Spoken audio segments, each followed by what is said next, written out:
അമ്മേ പരിശുദ്ധമേ, അമ്മേ പരിശുദ്ധമേ, ദൈവമാതാവേ, ദൈവമാതാവേ, കൃപാസനത്തിലൂടെ ഞങ്ങൾക്കും ഞങ്ങളുടെ ദേശത്തിനും അമ്മ മധ്യസ്ഥം തേടി തന്ന എല്ലാ അനുഗ്രഹങ്ങൾക്കും കൃപകൾക്കും ഞങ്ങളിപ്പോൾ ഹൃദയം നിറഞ്ഞ നന്ദി പറയുന്നു.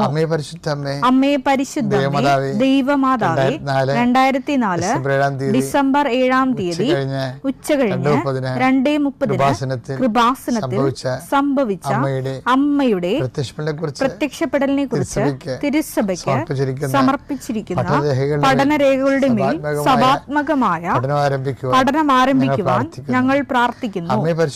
അമ്മേ പരിശുദ്ധമേ, ഭൂസ്വർലോകങ്ങളുടെ രാജ്ഞിയായ അങ്ങേയ്ക്ക് ഭൗമ സംരക്ഷണത്തിനായി പ്രപഞ്ചപ്രകൃതിയെ തന്നെ തിരുസഭ പ്രതിഷ്ഠിക്കുവാൻ ഈ പ്രത്യക്ഷീകരണം വഴി ഇടയാക്കണമേ.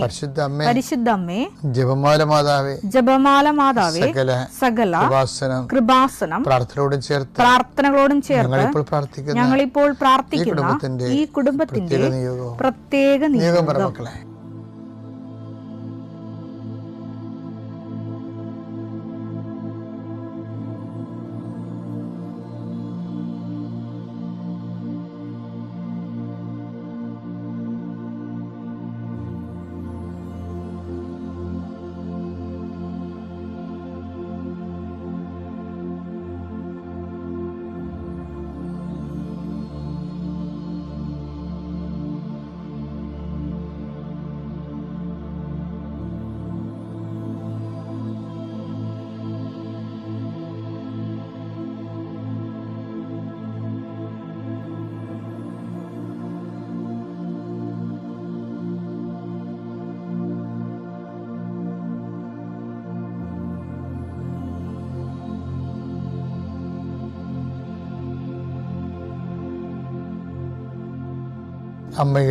അമ്മയുടെ പ്രത്യക്ഷീകരണത്തിന്റെ ഈ അനുഗ്രഹവേളയിൽ ഞങ്ങൾക്ക് സാധിച്ചു തരുവാൻ കനിയണമേ.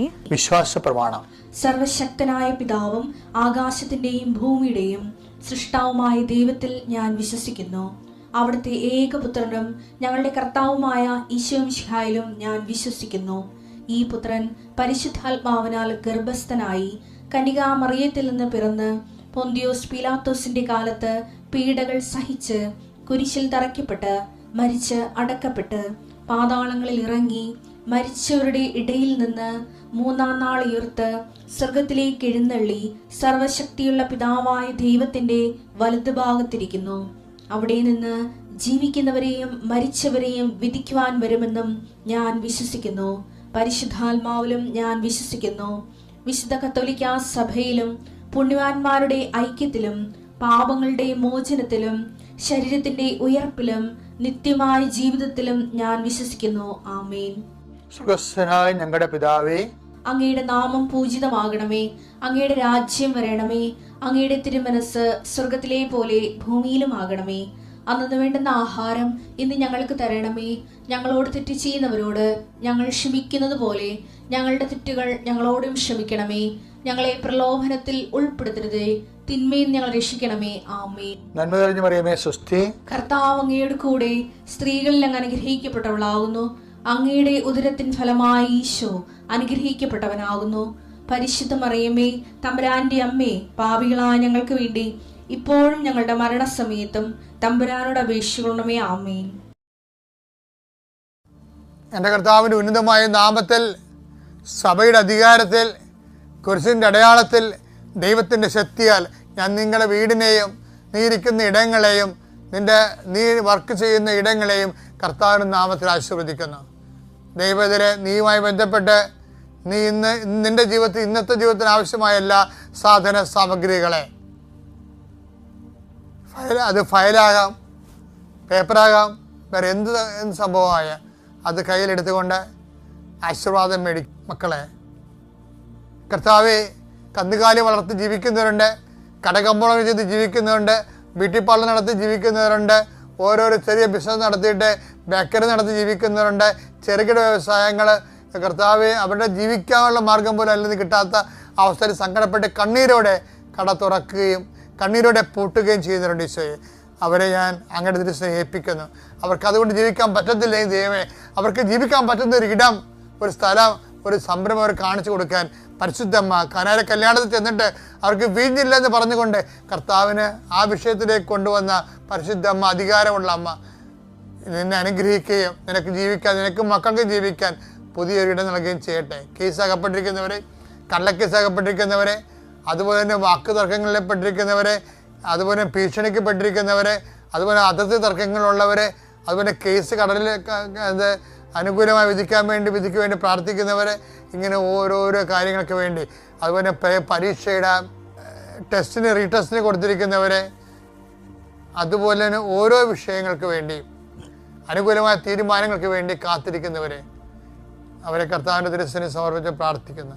വിവാഹത്തിന് വേണ്ടി ഒരുങ്ങുന്നവരെ, വിവാഹത്തിൻ്റെ പണം സമ്പാദിക്കുന്നതിന് വേണ്ടിയുള്ള പരക്കമ്പാശ നടത്തുന്നവരെ, വീട് സ്ഥലമില്ലാത്തവരെ, സ്ഥലമെങ്കിലും കിട്ടാൻ വേണ്ടി, വീടെങ്കിലും കിട്ടാൻ വേണ്ടി അരഞ്ഞു നടക്കുന്നവരെ, അവരുടെ ഉദ്യമങ്ങളെ കർത്താവിൻ്റെ നാമത്തിൽ ആശീർവദിക്കുന്നു. Power and grace. ദൈവസ്നേഹമുള്ളവരാണെങ്കിൽ നമ്മളെ ആക്രമിച്ചാലും ശരി, പറയാനുള്ളത് നമ്മൾ പറയും. എന്താ കാര്യം? നമ്മൾ പറയണത് നമുക്ക് വേണ്ടിയല്ല, ദൈവത്തിന് വേണ്ടിയാണ് പറയണത്. അപ്പം തിന്മകൾ കണ്ടു കഴിഞ്ഞാൽ നയപരമായിട്ടെങ്കിലും നിങ്ങൾ അതിനെ സൂചിപ്പിക്കണം, അല്ലാതെ തിന്മകളെ നിങ്ങൾ സ്വാപ്പിട്ട് കളയരുത്. ഈ ലോകത്ത് ഏറ്റവും വലിയ കാര്യം തിന്മകളെ.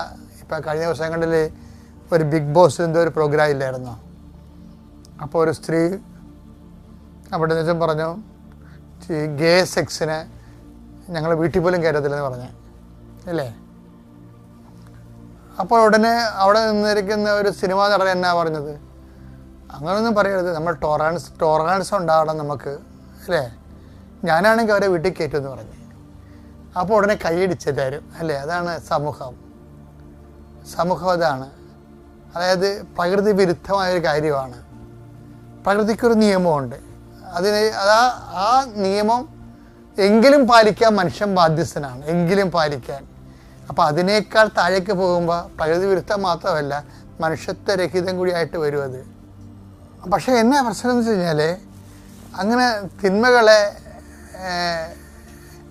നമ്മൾ പ്രോത്സാഹിപ്പിക്കാൻ തുടങ്ങിക്കഴിഞ്ഞാൽ നമുക്ക് ആൾക്കാരുടെ അപ്ലോസ് കിട്ടും, അതിനകത്ത് സംശയമൊന്നുമില്ല. പക്ഷെ മനുഷ്യൻ്റെ മനസ്സാക്ഷിയിൽ തന്നെ ഉണ്ട് ഈ സംഭവം. എന്താണത്? അത് പ്രകൃതി വിരുദ്ധമായ ഒരു കാര്യമാണ്, മനുഷ്യത്തെ അപമാനീകരിക്കേണ്ട ഒരു വിഷയമാണ്, മനുഷ്യൻ്റെ മാന്യതയെ കളങ്കപ്പെടുത്തുന്ന ഒരു കാര്യമാണെന്ന്. അപ്പോൾ ചിലപ്പോൾ സഭയിലുള്ള ആൾക്കാർ പോലും ചില സമയത്ത് ഇങ്ങനെയുള്ള മീഡിയയുടെ ഫ്രണ്ട്ലി ആയിട്ടുള്ളവർ ചിലപ്പോൾ ദൈവത്തെ മറന്ന് ഇങ്ങനെയൊക്കെ ആൾക്കാരുടെ കൂടെ കൂടും. ഇപ്പോഴത്തെ മാർപ്പാപ്പ പറഞ്ഞു കേട്ടില്ലേ, എന്താ പറഞ്ഞത്? എനിക്ക് രോഗകാര്യങ്ങൾ തിരക്കാതൊന്നും നേരെയില്ല, അതിനല്ല ഞാൻ അഭിഷേകം ചെയ്തിരിക്കണമെന്ന്. എന്ത് വെടിപ്പായിട്ടാണ് പറഞ്ഞത്? ദേവമാർപ്പാപ്പ കയറിയപ്പോഴത്തേക്ക് മനസ്സിലായി ഇത് പെസക് പാർട്ടിയുടെ കയറിയിരിക്കണമെന്ന്. ആ നടപ്പും നിപ്പും നോട്ടങ്ങളും പറയാം. അതായത് പറഞ്ഞെന്താണ്? തുളുമ്പാണ് പറഞ്ഞിരിക്കുന്നത്, എന്നെ ഏൽപ്പിച്ച ജോലി സുവിശേഷം ലോകത്തിന് കൈമാറുകയാണ്. അടിപൊളി. അതിന് ലോകകാര്യങ്ങൾ സെറ്റ് ചെയ്യുകയല്ല, അതിന് വേറെ ആൾക്കാരുണ്ടെന്ന്. അതല്ലേ പറഞ്ഞേ? കാര്യം ആവശ്യമുള്ള പാട്ടിൽ ഇല്ലാത്ത പാട്ടിൽ കൊണ്ടുപോയി ജനങ്ങളെ പക്ഷപാതം വന്ന് ജനങ്ങളുടെ വിഭാഗ്യതയിലേക്ക് സഭ ഒരു ഇരയായിട്ട് മാറും. സഭയ്ക്ക് നിഷ്പക്ഷമായിട്ട് സുവിശേഷം കൊടുക്കേണ്ട സമയത്ത് സുവിശേഷം തന്നെ കൊടുക്കണം. അതിനുവേണ്ടിയാണ് ഈ പാപ്പാസ്ഥാനം കൊടുത്തിരിക്കുന്നത്. അത് ലേയോ മാർപ്പാപ്പ ശരിക്കും നല്ല വിവേചനത്തോടെയാണ് സംസാരിച്ചത്. ഞാൻ പറഞ്ഞു വരുന്നതിൻ്റെ നിങ്ങൾക്ക് ഒരു കാര്യം മനസ്സിലായോ? അതായത് ഓരോ അവസരങ്ങളും വരണതും പുതിയ ദൈവസ്നേഹത്താൽ നമ്മളെ ഈശോ അനുഗ്രഹിക്കാൻ വേണ്ടി നമ്മൾ ഓരോ ദിവസങ്ങളിൽ നിന്നാണ് നമ്മൾ കൃപയിൽ വളരണത്. ലൂക്കാ 12:32. ചെറിയ അജഗണമേ ഭയപ്പെടേണ്ട. ചെറിയ അജഗണമേ ഭയപ്പെടേണ്ട. വായിച്ചോ. എന്തെന്നാൽ നിങ്ങൾക്ക് രാജ്യം നൽകാൻ നിങ്ങളുടെ പിതാവ് പ്രസാദിച്ചിരിക്കുന്നു. അപ്പോൾ ദൈവത്തിൻ്റെ തിരുമനസ് നിറവേറാൻ ആഗ്രഹിക്കുന്ന ദൈവവചനത്തിന് കീഴ്പ്പെട്ട് നിൽക്കുന്ന നാരായണദാസൻ അതാണ്. അവനാണ് ദൈവരാജ്യത്തിലായിരിക്കണവൻ. അത് കൃപയുടെ ഭാഗമായിട്ട് വരുന്നതാണ്. പ്രസാദിച്ചിരിക്കണം എന്ന് പറഞ്ഞാൽ കേട്ടില്ലേ? അനുഗ്രഹം അല്ല അത്. ലോകരാജ്യത്തിലാണ് അനുഗ്രഹം. ലോകരാജ്യത്തുമുണ്ട് ഫിസിക്കൽ ഫേവേഴ്സ്. ദൈവരാജ്യത്തിൽ ദൈവരാജ്യം മാത്രമേ അത്. കൃപയുടെ ഫലം ദൈവരാജ്യമാണ്. അപ്പോൾ ഇപ്പം ദൈവരാജ്യത്തിലാണ് നീയെങ്കിൽ നമ്മൾ എന്നും ദൈവരാജ്യത്തിൽ തന്നെ ആയിരിക്കും. അല്ല ആരും അന്ത്യവിധി കഴിയുമ്പോൾ നമുക്ക് എടുത്തു വെച്ച് തരേണ്ട കാര്യമില്ല. ഈ ദൈവരാജ്യത്തിൻ്റെ കണ്ടിന്യൂഷനാണ് നമ്മുടെ ജീവിതം. അപ്പം നമ്മളെ സംബന്ധിച്ചിടത്തോളം സ്വർഗം ഗ്യാരണ്ടി ചെയ്തുകൊണ്ട് തന്നെ സ്വർഗസ്ഥമായിട്ട് തന്നെ നമുക്ക് മരിക്കാൻ പറ്റും. സുവിശേഷം നൽകുന്ന സാധ്യതയാണ്. അതേ അതിനെ നീ പ്രയോജനപ്പെടുത്തണം. Thank you. പ്പെടുകയില്ല. അങ്ങയുടെ ഊന്നുവടിയും ദണ്ടും എനിക്ക് ഉറപ്പേകുന്നു. പരിശുദ്ധ അമ്മ ജീവനോടെ പ്രത്യക്ഷപ്പെട്ട ഈ അൾത്താരയിൽ മൂന്നാമതും ഒരു സാക്ഷ്യം പറയാനായിട്ട് എനിക്ക് അനുഗ്രഹം തന്നതിനെ ഓർത്ത് പരിശുദ്ധ അമ്മയ്ക്കും തിരുക്കുമാരനും കോടാനുകോടി നന്ദി. എൻ്റെ പേര് സിലു ബിജു. ഇതെൻ്റെ മകൻ അലൻ ബിജു. ഞങ്ങൾ ഇൻഫാൻറ്റ് ജീസസ് ചർച്ച് കല്ലേറ്റുങ്കരയിൽ നിന്ന് വരുന്നു. ഞാൻ 2022 ജൂലൈ 26 ആദ്യമായിട്ട് ഇവിടെ ഉടമ്പടി എടുത്തത്. അന്ന് മുതൽ ഇന്ന് വരെ ഞാൻ ഉടമ്പടിയിൽ ജീവിക്കുന്നു. ഇതിനു മുൻപ് ഞാൻ 2 സാക്ഷ്യങ്ങൾ പറഞ്ഞിട്ടുണ്ട്. ഏപ്രിൽ 1 ഉടമ്പടി പുതുക്കി സാക്ഷ്യം പറഞ്ഞ് ഞാൻ അയർലൻഡിലേക്ക് പോയതാണ്. പിന്നെ ഞാൻ ഇപ്പോഴാണ് വെക്കേഷന് വന്നത്. ഞാൻ അയർലൻഡിലേക്ക് പോകുന്നതിന് മുൻപ് പറഞ്ഞ സാക്ഷ്യത്തിൽ ഞാൻ പറഞ്ഞിരുന്നു, ഞാൻ ഡ്രൈവിംഗ് ലൈസൻസ് എടുത്തിട്ടുണ്ടായിരുന്നെങ്കിൽ എനിക്ക് അങ്ങനെ ഡ്രൈവിംഗ് ഒന്നും വലിയ വശം ഉണ്ടായിരുന്നില്ല. ആ ഒരു സാക്ഷ്യം ഞാൻ പറഞ്ഞതാണ്. അതിനെ തുടർന്ന് ഞാൻ അയർലൻഡിലേക്ക് 6 ചെല്ലുന്നു. 7 തന്നെ ഞങ്ങൾക്ക് വണ്ടി തന്നു. ഞങ്ങൾ ഹോം കെയർ ആയിരുന്നു ഞങ്ങളുടെ ജോലി. അപ്പോൾ വണ്ടി അത്യാവശ്യമായിരുന്നു. അപ്പോൾ ഞങ്ങൾക്ക് റെൻ്റേ കാർ തന്നു. പിറ്റേ ദിവസം തന്നെ ഞങ്ങൾ സ്വയം ഗൂഗിൾ മാപ്പ് ഇട്ട് വണ്ടി കൊണ്ട് ഓരോ ക്ലയൻറ്റിൻ്റെ വീട്ടിലേക്ക് പോകേണ്ടതായി വന്നു. ആദ്യത്തെ ദിവസം തന്നെ തന്നപ്പോൾ ഞാൻ ഇവിടുന്ന് എൻ്റെ ലഗേജ് പാക്ക് ചെയ്യുന്ന നിമിഷം മുതൽ മാതാവിൻ്റെ ഉപ്പും തൈലവും എൻ്റെ കയ്യിലെ ബാഗിൽ തന്നെ സൂക്ഷിച്ചിട്ടാണ് ഞാൻ പോയിട്ടുണ്ടായിരുന്നത്. സോ ഫ്ലൈറ്റ് തുടങ്ങി, പിന്നെ എൻ്റെ ലഗേജ് തുടങ്ങി, ഫ്ലൈറ്റ് തുടങ്ങി, എല്ലായിടത്തും ഞാൻ മാതാവിൻ്റെ ഉപ്പിട്ട് പ്രാർത്ഥിച്ചിട്ടാണ് പോയിരുന്നത്. അപ്പോൾ ഓഫീസിൽ ചെന്നപ്പോൾ ഓഫീസിൽ ഉപ്പിട്ട് പ്രാർത്ഥിച്ചു. വണ്ടി കിട്ടിക്കഴിഞ്ഞപ്പോൾ തന്നെ ഞാൻ വണ്ടിയിൽ അകത്തും പുറത്തും മാതാവിൻ്റെ ഉപ്പിട്ട് തൈലം കൊണ്ട് കുരിശ് വരച്ചൊക്കെ ഞാൻ പ്രാർത്ഥിച്ചത്. നമുക്കറിയാം, നമ്മുടെ നാട്ടിൽ ഞാനൊരു 2nd ഗിയറിൽ വണ്ടി ഓടിച്ചിരുന്ന ആളാണ്. അതും വളരെ കുറച്ച് നാൾ. ഞാനൊരു 2 ആഴ്ച എങ്ങാനാണ് നാട്ടിൽ വണ്ടി കറക്റ്റായിട്ട് ഓടിച്ചിട്ടുണ്ടാവുള്ളൂ, തനിച്ചൊക്കെ ഓടിച്ചിട്ടുണ്ടാവുള്ളൂ. അത് പള്ളിയിൽ പോകാൻ ഒരു 5-6 കിലോമീറ്ററൊക്കെ. അവിടുന്ന് ഞാൻ അവിടെ അയർലൻഡിൽ ചെന്ന് ലാൻഡ് ചെയ്ത് വെരി നെക്സ്റ്റ് ഡേ കാറ് തന്നിട്ട് തന്നെത്താനെ കൊണ്ടുപോയിക്കോളാൻ പറഞ്ഞു. അത് ഓട്ടോമാറ്റിക് കാറ്. നല്ല അയർലൻഡിലെ സ്പീഡെന്നൊക്കെ പറഞ്ഞു കഴിഞ്ഞാൽ ഏറ്റവും മിനിമം 50 കിലോമീറ്റേഴ്സാണ്. പിന്നെ മോട്ടോർ വേയിലൊക്കെ 120 കിലോമീറ്റേഴ്സാണ്. അപ്പോൾ ഞങ്ങളുടെ ഓഫീസിൽ നിന്ന് വീട്ടിലേക്ക് തന്നെ മോട്ടോർ വേ വഴി തന്നെയൊക്കെ പോകണമായിരുന്നു. അപ്പോൾ ഞങ്ങൾക്ക് തന്നപ്പോൾ തന്നെ ഞങ്ങളോട് ഇങ്ങനെ സ്പീഡ് ലിമിറ്റിൻ്റെ കാര്യമൊക്കെ പറഞ്ഞ് കാറ് തന്നു.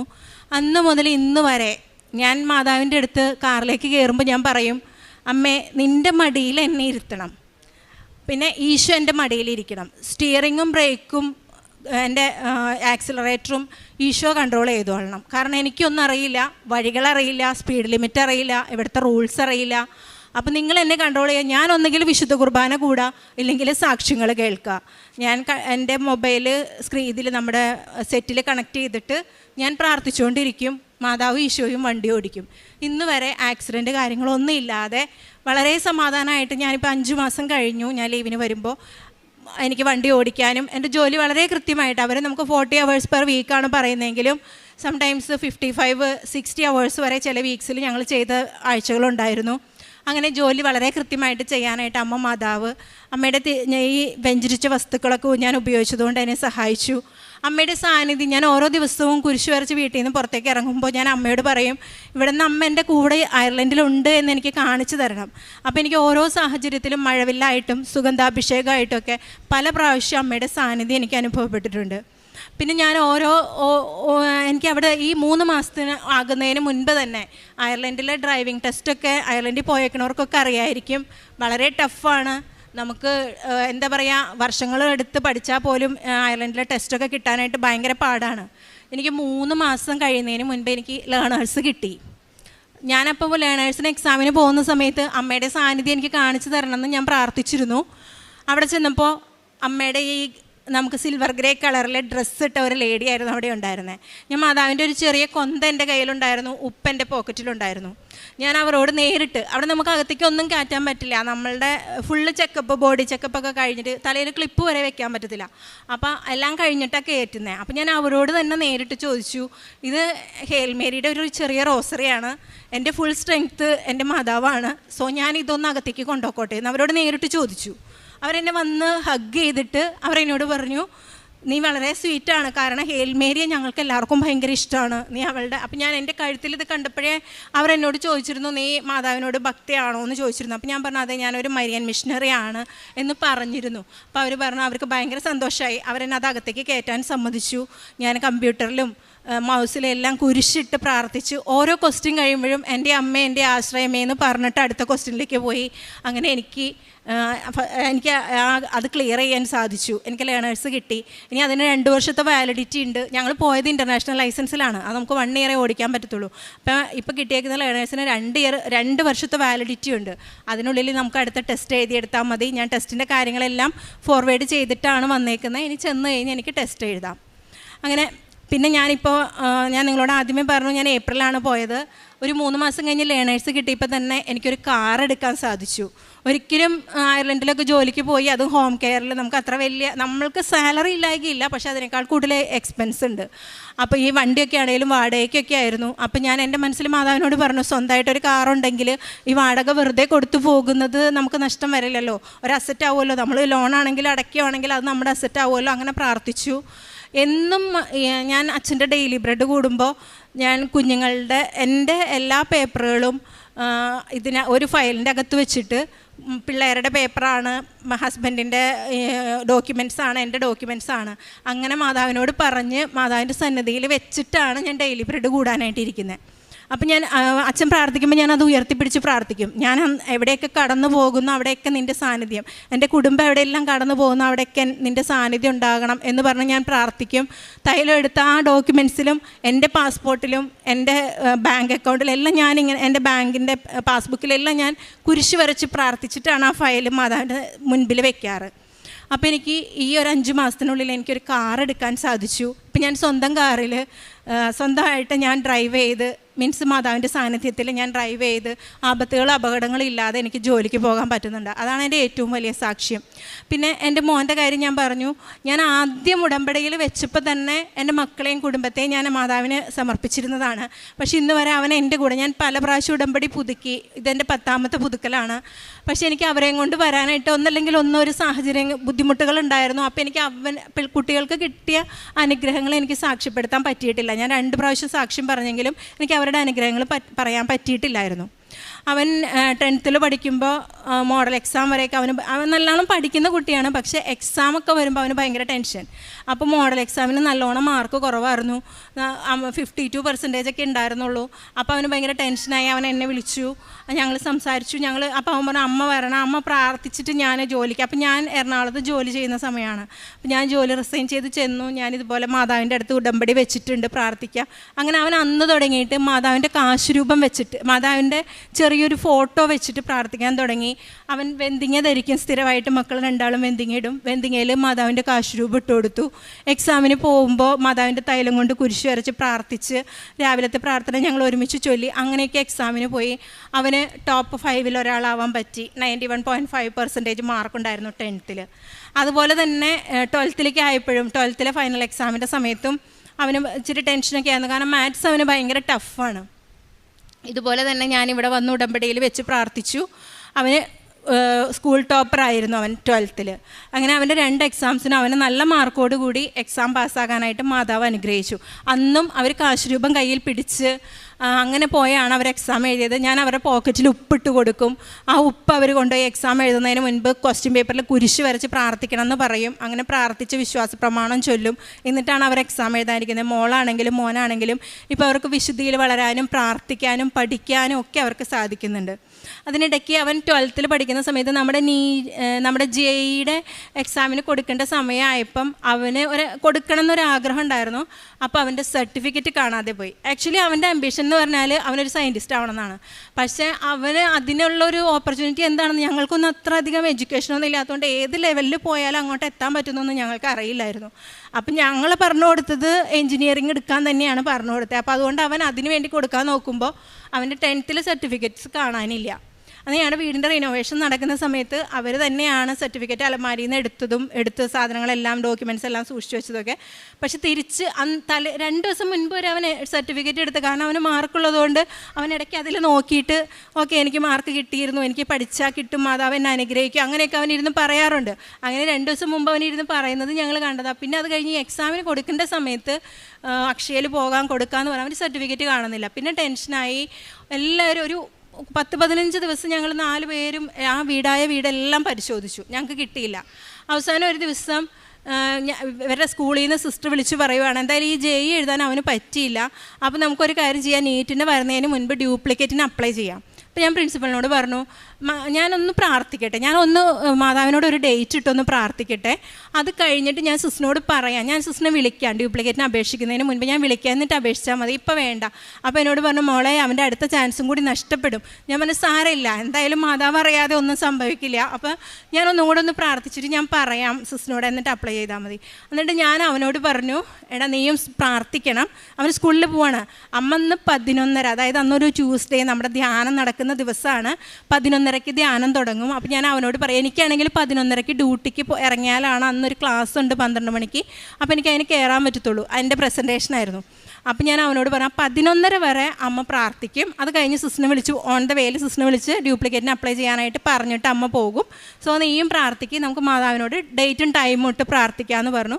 അങ്ങനെ ഞങ്ങൾ ആ ട്യൂസ്ഡേ ഡേറ്റ് ഇട്ട് 11:30 ഒരു ടൈം ഇട്ട് ഞങ്ങൾ പ്രാർത്ഥിക്കുക. ഞാൻ ഒരു 11:15 വരെ പ്രത്യക്ഷീകരണ പ്രാർത്ഥന, ജപമാല, അതേപോലെ എന്താ പറയുക, വിശ്വാസ പ്രമാണം ഒക്കെ ചൊല്ലി പ്രാർത്ഥിച്ചിട്ട് എനിക്ക് കിട്ടുന്നില്ല. അവസാനം ഞാൻ മാതാവിൻ്റെ രൂപത്തിൻ്റെ മുൻപിൽ, ഇവൻ സ്കൂളിൽ പോയിരിക്കുകയാണ്, ഞാൻ മാതാവിൻ്റെ രൂപത്തിൻ്റെ മുൻപിൽ നിന്നിട്ട് ഞാൻ പറഞ്ഞു, അമ്മ പരീക്ഷിക്കരുത്, ഇതെൻ്റെ മക്കളുടെ വിശ്വാസത്തിനെ ബാധിക്കുന്നതാണ്. സോ അവർ കുഞ്ഞുങ്ങളാണ്, അവർക്കൊരു കുഞ്ഞു കാര്യം കിട്ടിയാലും ചിലപ്പോൾ അവരുടെ വിശ്വാസം നഷ്ടപ്പെടും, അതുകൊണ്ട് അമ്മ സഹായിക്കണം. ഇത് 11:30 ആ സമയത്തിനുള്ളിൽ അമ്മ എനിക്ക് കാണിച്ചു തന്നേ പറ്റുള്ളൂ. ഇതൊരു കുഞ്ഞു കുട്ടി അമ്മയുടെ മുമ്പിൽ കരഞ്ഞ് പ്രാർത്ഥിക്കണ പോലെ ഞാൻ പ്രാർത്ഥിക്കുകയാണ് എന്ന് പറഞ്ഞ് പ്രാർത്ഥിച്ചിട്ട് ഞാനിങ്ങനെ കുളിക്കാൻ കയറിപ്പോയി. അപ്പോഴും ഞാനിങ്ങനെ പ്രാർത്ഥനകൾ ചൊല്ലിക്കൊണ്ടിരിക്കുകയാണ്. തിരിച്ചിറങ്ങി വരുമ്പോൾ ഞങ്ങൾ അന്ന് നോക്കിയ അതേ ഹാളിൽ എല്ലാ ഡോക്യുമെൻറ്റ്സും അങ്ങോട്ടും ഇങ്ങോട്ടും മാറ്റി വെച്ച് നോക്കിയ അതേ സ്ഥലത്ത് ഏറ്റവും മുകളിലായിട്ട് ഞങ്ങൾ ഒരിക്കലും കണ്ടിട്ടില്ലാത്തൊരു കവറിൽ ഈ സർട്ടിഫിക്കറ്റ്സ് ഇരിക്കുന്നു, ഫയലിലൊക്കെ വെച്ചിട്ട് വളരെ ഭദ്രമായിട്ട്. അപ്പോഴാണ് ഞാൻ അറിയുന്നത് ആ സർട്ടിഫിക്കറ്റ്സിൻ്റെ കൂടെ എൻ്റെ സർട്ടിഫിക്കറ്റുകളും ഉണ്ട്. ഞാൻ അത്രയും നാൾ ഓർത്തിരുന്നത് എൻ്റെ സർട്ടിഫിക്കറ്റുകളൊക്കെയും ഫയലിൻ്റെ അകത്തുണ്ടെന്നാണ്.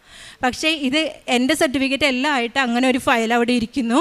അത് ഞാൻ പൂർണ്ണമായിട്ടും വിശ്വസിക്കുന്നു. എൻ്റെ കൃപാസന അമ്മ എനിക്കായിട്ട് കൊണ്ടുവന്ന് തന്നതാണ്. അത് ആ വീട്ടിലുണ്ടായിരുന്നില്ല, കാരണം അത്ര ദിവസം ഞങ്ങൾ നോക്കിയിട്ടുണ്ട്. ഞാനും എൻ്റെ ഹസ്ബൻഡും കുട്ടികളും എല്ലാവരും അതേ സ്ഥലത്ത് തന്നെ നോക്കിയിട്ടുണ്ട്. ആ നോക്കിയ സ്ഥലത്തിരുന്ന് തന്നെയാണ് ഞങ്ങൾക്ക് ആ സാധനം കിട്ടുന്നത്. അത് ഇത്രയും അനുഗ്രഹങ്ങൾ എൻ്റെ മോന് മാതാവിൻ്റെ മധ്യസ്ഥതയിൽ പ്രാർത്ഥിച്ചത് വഴി മാതാവ് ചെയ്തു കൊടുത്തതാണ്. പിന്നെ അവസാനമായിട്ട് അവന് ഇപ്പം പിന്നീട് ഞങ്ങളൊരു പ്രൊഫസർ വഴി അറിയുകയാണ്, ഇങ്ങനെ ബയോടെക്നോളജി പഠിച്ചാൽ സയൻറ്റിസ്റ്റിലേക്ക് എത്താനായിട്ട് ഒരു റൂട്ട് ക്ലിയർ ആകും, അങ്ങനെ അറിയുകയാണ്. അത് നമ്മുടെ നാട്ടിൽ പഠിക്കുന്നതിലും നല്ലത് പുറത്ത് പഠിക്കുന്നതാണ്. പിന്നെ അവൻ്റെ മാർക്കൊക്കെ വെച്ചിട്ട് അവന് സ്കോളർഷിപ്പ് കിട്ടാൻ സാധ്യതയുണ്ട്. ഇതെല്ലാം ഇങ്ങനെ പറഞ്ഞു വന്നപ്പോൾ ഞാൻ മാതാവിൻ്റെ അടുത്ത് വെച്ച് പ്രാർത്ഥിച്ചു. പക്ഷെ അവനൊരു അണ്ടർ ഏജ് ആയിരുന്നു. അത് തുടക്കം തൊട്ടേ ഞങ്ങൾക്ക് അറിയാമായിരുന്നു, കാരണം അവന് ഡിസംബറിലേക്ക് 18 years ആകത്തുള്ളൂ. അപ്പം എന്നിരുന്നാലും ഞങ്ങൾ മാതാവിൻ്റെ മധ്യസ്ഥതയിൽ പ്രാർത്ഥിച്ചിട്ട് അപേക്ഷ വെച്ചു. അവന് ഇൻ്റർവ്യൂ കോൾ വന്നു. അവന് ഇൻ്റർവ്യൂ എല്ലാം കിട്ടി, അഡ്മിഷനും ഒക്കെ ആയിട്ടുണ്ട്. അവൻ്റെ വിസ വന്നിട്ടില്ല. ഇന്ന് അവൻ ഇവിടെ വന്നത് അവൻ ഉടമ്പടി എടുക്കാൻ വേണ്ടിയാണ്. അവൻ പുതിയതായിട്ട് ഉടമ്പടി എടുത്തു. അവന് വിസ വരും എന്നുള്ള പ്രതീക്ഷയിൽ ഞങ്ങൾ ഇരിക്കുന്നു. കിട്ടിയാൽ അവൻ ഹംഗറിക്ക് ഈ മാസം അവസാനം അല്ലെങ്കിൽ അടുത്ത മാസത്തിൽ അവൻ പോകും. ഇത്രയും അനുഗ്രഹങ്ങളാണ് മോനും കുഞ്ഞുങ്ങൾക്ക് വേണ്ടി കിട്ടിയത് എനിക്ക് പറയാനുള്ളത്. പിന്നെ ഞാൻ ആദ്യമായിട്ട് ഉടമ്പടി വെച്ചാൽ എൻ്റെ ഒരു പ്രാർത്ഥനയായിരുന്നു ഞങ്ങളുടെ കുടുംബ യൂണിറ്റ്. ഞങ്ങളുടെ കുടുംബ യൂണിറ്റ് ഒരു വലിയ ഇടവകയാണ്, 25 യൂണിറ്റുകളുള്ളൊരു ഇടവകയാണ്. ഇടയ്ക്ക് വെച്ചിട്ട് എന്തൊക്കെയോ കാരണങ്ങളുണ്ട്, കൂടുതൽ വീടുകളായി, അങ്ങനെയൊക്കെയുള്ള കാരണങ്ങളുണ്ട് 2ആയിട്ട് സ്പ്ലിറ്റ് ആയിരുന്നു ഞങ്ങളുടെ യൂണിറ്റ്. അപ്പോൾ ഞങ്ങളുടെ യൂണിറ്റിൽ തീരെ കുടുംബങ്ങളില്ല, 18 കുടുംബമുള്ളൂ ഞങ്ങൾക്ക്. ബാക്കി ഫുൾ കുടുംബം അപ്പുറത്തെ യൂണിറ്റിലേക്ക് പോയി. പിന്നെ ഞങ്ങളെല്ലാവരും ഒരു ആവറേജ് ഫാമിലിയാണ്, അത്ര വലിയ ഹൈഫൈ ടീംസ് ആരുമില്ല. അപ്പം ഒരു പ്രവർത്തനങ്ങളും ഇല്ല, ഒന്നുമില്ല, ആരും ഇല്ല പ്രവർത്തിക്കാൻ. അങ്ങനെ കിടക്കുന്ന ഒരു സാഹചര്യത്തിലായിരുന്നു യൂണിറ്റ്. അപ്പം എന്നെയാണ് സെക്രട്ടറി ആയിട്ട് അച്ഛൻ തീരുമാനിച്ചത്, എന്നോട് അത് ഏറ്റെടുക്കാൻ പറഞ്ഞു. അന്ന് ഞാൻ എടുത്തപ്പോൾ ഞാൻ ആ പുതുക്കിയ ഉടമ്പടിയിൽ വെച്ച് പ്രാർത്ഥിച്ച വിഷയമാണ്, എനിക്കൊരു കഴിവുമില്ല, അമ്മ എന്നെ അനുവദിക്കുവാണെങ്കിൽ, അമ്മ എൻ്റെ കൂടെ ഈ യൂണിറ്റിലേക്ക് വരുവാണെങ്കിൽ എനിക്ക് ഇത് നല്ല രീതിയിൽ കൊണ്ടുപോകാൻ പറ്റും, ഞങ്ങൾക്ക് എല്ലാവർക്കും ഒത്തൊരുമിച്ച് പ്രവർത്തിക്കാൻ പറ്റും എന്ന് അന്ന് ഞാൻ പ്രാർത്ഥിച്ചിരുന്നു. കഴിഞ്ഞ ഏപ്രിൽ ഞാൻ അങ്ങോട്ട് അയർലൻഡിന് പോകുന്ന അന്നാണ് ഞാൻ എൻ്റെ സെക്രട്ടറി സ്ഥാനം ഞാൻ വേറെ ആൾക്ക് കൈമാറിയത്. എന്നിട്ടും ഇന്നും ആ യൂണിറ്റ് ഞങ്ങളുടെ ഈ 25 യൂണിറ്റുള്ള ഇടവകയിലെ ഏറ്റവും നല്ല യൂണിറ്റുകളിൽ ഒന്നായിട്ട് പ്രവർത്തിക്കാൻ അമ്മയുടെ സാന്നിധ്യം ഞങ്ങളെ സഹായിക്കുന്നുണ്ട്. ഞാൻ എന്നും ഓരോ യൂണിറ്റ് ഉണ്ടാകുന്ന ദിവസവും അമ്മയോട് പ്രത്യേകം പ്രാർത്ഥിക്കും, എല്ലാവരും എല്ലാ കാര്യങ്ങളിലും സഹകരിച്ച് പ്രവർത്തിക്കണം. അങ്ങനെ പ്രാർത്ഥിക്കും, അമ്മേനെ കൂടെ കൂട്ടിക്കൊണ്ട് പോവും മീറ്റിങ്ങുകളിലേക്കൊക്കെ. അങ്ങനെ എല്ലാവരും നല്ല സഹകരണത്തോടു കൂടി ആ യൂണിറ്റ് നന്നായി പ്രവർത്തിക്കുന്നുണ്ട്. ഇനി എൻ്റെ പ്രേക്ഷിത പ്രവർത്തനങ്ങളെ പറ്റി പറയുകയാണെങ്കിൽ, ഞാൻ ക്രൈസ്തവ മേഖലകളിൽ പത്രം വാങ്ങി കൊടുക്കാറുണ്ട്. കൊടുക്കുമ്പോഴൊക്കെ ഞാൻ എൻ്റെ എക്സ്പീരിയൻസ് ഞാൻ മാതാവിനെ ചെറുപ്പം തൊട്ടേ അറിയുന്ന ആളാണ്. ഉടമ്പടിയിലായതിനു ശേഷം പരിശുദ്ധ അമ്മ നമുക്ക് ഈ ഉടമ്പടിയിലൂടെ തരുന്ന എല്ലാ അനുഗ്രഹങ്ങളെയും, ഈ പ്രത്യക്ഷീകരണത്തിൻ്റെ ശേഷം നമുക്ക് ഈ ഉടമ്പടിയിലൂടെ തന്നിട്ടുള്ള എല്ലാ അനുഗ്രഹങ്ങളും, അതേപോലെ നമ്മൾക്ക് തരുന്ന ആത്മീയ സന്തോഷങ്ങളും ഒക്കെ എക്സ്പ്ലെയിൻ ചെയ്തിട്ടാണ് ഞാൻ പത്രം എല്ലാവർക്കും കൊടുക്കാറ്. പിന്നെ അതുപോലെ തന്നെ ഞാൻ അയർലൻഡിൽ ചെന്നപ്പോൾ ഞാൻ നോട്ട് ചെയ്ത ഒരു കാര്യമാണ്, ഈവൻ നമ്മുടെ മലയാളികൾ പോലും നെറ്റ് തലയിലിട്ടിട്ടല്ല വിശുദ്ധ കുർബാന കൂടുന്നത്. അപ്പം എനിക്കത് ഭയങ്കര വിഷമമുണ്ടാക്കിയ കാര്യമാണ്. ഞാനപ്പോൾ പക്ഷേ പള്ളിയിൽ പോകുമ്പോൾ ദിവസമാണെങ്കിലും സൺഡേ ആണെങ്കിലും എന്ന് പള്ളിയിൽ പോയാലും ഞാൻ എൻ്റെ ഒരു നെറ്റ് വണ്ടിയിൽ വെച്ചേക്കുവാണ്. കാരണം എൻ്റെ ജോലി ഇതായതുകൊണ്ട് ഏത് കുർബാനയ്ക്ക് എവിടെ പോകാൻ പറ്റുമെന്ന് എനിക്കറിയില്ല. അപ്പം ഞാൻ ചിലപ്പോൾ ഓൺ ദ വേയിൽ കാണുന്ന പള്ളിയിലായിരിക്കും കയറുന്നത്. ഏത് പള്ളിയിലാണോ ഞാൻ കയറുന്നത്, ഞങ്ങളുടെ ഇടവകയിൽ ഞങ്ങളുടെ വീടിനോട് ചേർന്ന് തന്നെ ഒരു പള്ളിയുണ്ട്, അല്ലാതെ ഏത് പള്ളിയിലാണോ ഞാൻ കയറുന്നത് ആ പള്ളിയിൽ എനിക്ക് വിശുദ്ധ കുർബാനയുടെ സമയമാണെങ്കിൽ വിശുദ്ധ കുർബാന കൂടാൻ വേണ്ടി ഞാൻ ഈ നെറ്റ് ഒരെണ്ണം എൻ്റെ വണ്ടിയിൽ വെച്ചേക്കുക. അപ്പം ഞാൻ ഈ നെറ്റിട്ട് പള്ളിയിൽ കയറുമ്പോൾ അവർക്കൊക്കെ ഭയങ്കര കൗതുകമാണ് അയർലൻഡുകാർക്ക്. കാരണം അവർ ഇന്ത്യൻസിനെ കുറേ നാളുകൊണ്ട് കാണുന്നതാണ്, അവരാരും അങ്ങനെ ചെയ്ത് അവർ കണ്ടിട്ടില്ല. അപ്പോൾ അവരിങ്ങനെ ചോദിക്കും. അപ്പം ഞാൻ ആദ്യം തന്നെ പറയുന്നത്, I am a Marian missionary, ഞാനൊരു മരിയൻ മിഷണറിയാണ്. സോ നമ്മുടെ മാതാവിനെ നമ്മൾ ഇന്ന് വരെ ആ ഒരു തല കവർ ചെയ്തല്ലാതെ നമ്മൾ കണ്ടിട്ടില്ല. പിന്നെ നമ്മുടെ ബൈബിൾ നമ്മളോട് ആവശ്യപ്പെടുന്നത്, നമ്മൾ പ്രാർത്ഥിക്കുമ്പോൾ നമ്മുടെ തലയിൽ നമ്മൾ നെറ്റിട്ട് വേണം പ്രാർത്ഥിക്കാൻ, വിശുദ്ധ ബലി അർപ്പിക്കാൻ എന്നാണ് നമ്മുടെ ബൈബിൾ നമ്മളെ പഠിപ്പിക്കുന്നത്. അതുകൊണ്ട് തന്നെയാണ് ഞങ്ങൾ പൂർവികർ വഴി ഞങ്ങൾക്ക് പകർന്നു കിട്ടിയ വിശ്വാസം അത് ഞങ്ങൾ സൂക്ഷിക്കുന്നത്. എന്ന് പറയുമ്പോൾ അവർക്ക് അവർക്കുണ്ടാകുന്ന ഒരു സന്തോഷം, പല ഗ്രൂപ്പുകളിൽ ഞാനിത് ഡിസ്കസ് ചെയ്തിട്ടുണ്ട്. അപ്പോൾ അവർക്കുണ്ടാകുന്ന ഒരു സന്തോഷം ശരിക്കും അവർക്ക് മാതാവിനെ വീണ്ടും വീണ്ടും അവർക്ക് ഇഷ്ടപ്പെടുകയോ ചെയ്യുന്നത്, പരിശുദ്ധ അമ്മേനെ. പിന്നെ ഞാൻ ഇവിടെ നിന്ന് ഞാൻ ആദ്യമായിട്ട് പോകുന്നതുകൊണ്ട് ഇംഗ്ലീഷ് പത്രമൊന്നും എനിക്ക് കൊണ്ടുപോകാൻ പറ്റിയിട്ടുണ്ടായില്ല, കാരണം സിറ്റുവേഷൻ എന്താണെന്ന് എനിക്ക് അറിയില്ല. അപ്പോൾ ഞാൻ കുറച്ച് കാശ് രൂപം, പിന്നെ നമ്മുടെ കീ ചെയിൻ, ചെറിയ റോസറി അതൊക്കെ വാങ്ങിച്ചിട്ട് പോയിട്ടുണ്ടായിരുന്നത്. അപ്പോൾ എൻ്റെ ഓരോ ക്ലയൻസിൻ്റെ അടുത്തും ഞാൻ പോകുമ്പോഴും അവർക്ക് മാതാവിന് ഇഷ്ടമാണെങ്കിലും ഇനി അവർക്ക് അറിയില്ല, അവർക്ക് മാതാവിനെ ഒത്തിരി ബഹുമാനിക്കുന്ന ആൾക്കാരൊന്നും അല്ല എന്ന് പറയുവാണെങ്കിലും ഞാൻ പറയും, അങ്ങനെയുള്ളവരോട് ഞാൻ പറയും, ഇത് നിങ്ങൾക്കൊരു വെളിച്ചമാകട്ടെ, നിങ്ങളിത് കയ്യിൽ വെച്ചിട്ട് നിങ്ങളുടെ ഓരോ കാര്യങ്ങൾക്കും നിങ്ങൾ മാതാവിനോടൊന്ന് ഇൻ്റർസെഷൻ ചോദിച്ചു നോക്കൂ. അപ്പോൾ നിങ്ങൾക്ക് എന്താണ് നിങ്ങളുടെ അനുഭവം എന്നറിയാം. എനിക്ക് ഇന്ന അനുഭവങ്ങൾ ഉണ്ടായിട്ടുണ്ട് എന്ന് എക്സ്പ്ലെയിൻ ചെയ്ത് ഞാൻ ഈ കാര്യങ്ങളൊക്കെയാണ്, നേർച്ച വസ്തുക്കളാണ് ഞാൻ അവർക്കെല്ലാവർക്കും കൊടുക്കാറ്. അതൊക്കെയായിരുന്നു എൻ്റെ പ്രേക്ഷിത പ്രവർത്തനങ്ങൾ. പിന്നെ എൻ്റെ കാരുണ്യ പ്രവർത്തികൾ എന്ന് പറഞ്ഞാൽ ഞാൻ ആവശ്യക്കാരെ കണ്ടെത്താൻ ശ്രമിക്കാറുണ്ട്. ഞാൻ തന്നെ കണ്ടെത്തിയിട്ട് എന്നെക്കൊണ്ടാകുന്ന സഹായങ്ങൾ അറിയാവുന്ന സിസ്റ്റേഴ്സിനോട്, അച്ഛന്മാരോടൊക്കെ ചോദിച്ച് നമുക്ക് ഏതെങ്കിലും ഒരാളങ്ങനെ സഹായിക്കേണ്ടതായിട്ടുണ്ട് എന്ന് അറിഞ്ഞു കഴിയുമ്പോൾ ഞാൻ നേരിടും. വേറെ സംഘടനകൾ വഴിയൊക്കെയാണ് ആദ്യം ചെയ്തുകൊണ്ടിരുന്നായിരുന്നത്. ഇപ്പം ദൈവം എന്നെ അനുഗ്രഹിച്ചു. അതായത് എനിക്ക് മുൻപുണ്ടായിരുന്ന ഒരു സാലറിയിൽ നിന്ന് ദൈവം എനിക്കൊരു ഉയർച്ച തന്നപ്പോൾ അതിൽ നിന്നൊരു പങ്ക് ഞാൻ മറ്റുള്ളവർക്ക് ആവശ്യക്കാർക്ക് കൊടുക്കാനായിട്ട് ദൈവം എന്നെ അനുവദിക്കുന്നുണ്ട്. അതിനെനിക്ക് സാഹചര്യങ്ങൾ കിട്ടുന്നുണ്ട്. ഇത്രയൊക്കെയാണ് ഞാൻ എൻ്റെ കാരുണ്യ പ്രവൃത്തികളായിട്ട് ചെയ്തുകൊണ്ടിരിക്കുന്നത്. ഇത്ര വലിയ അനുഗ്രഹങ്ങൾ, ഇനി ഒരുപാട് ചെറുതും വലുതുമായിട്ടുള്ള ഒരുപാട് അനുഗ്രഹങ്ങളുണ്ട്.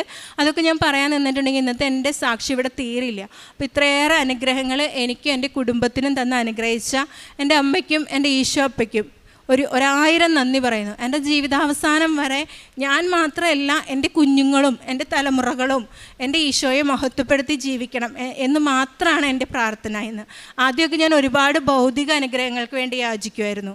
ഇന്ന് ഞാൻ ഭൗതിക അനുഗ്രഹങ്ങൾക്കല്ല, എൻ്റെ ആത്മീയ അനുഗ്രഹങ്ങൾ, അതെനിക്ക് മാത്രമല്ല എന്നെ ചുറ്റിപ്പറ്റി നിൽക്കുന്ന എല്ലാവർക്കും ആത്മീയ അനുഗ്രഹങ്ങൾ ഉണ്ടാകാൻ വേണ്ടിയിട്ട്. അമ്മയ്ക്കും തിരുകുമാരനും 1000 നന്ദി. എൻ്റെ പേര് ശ്രീജ.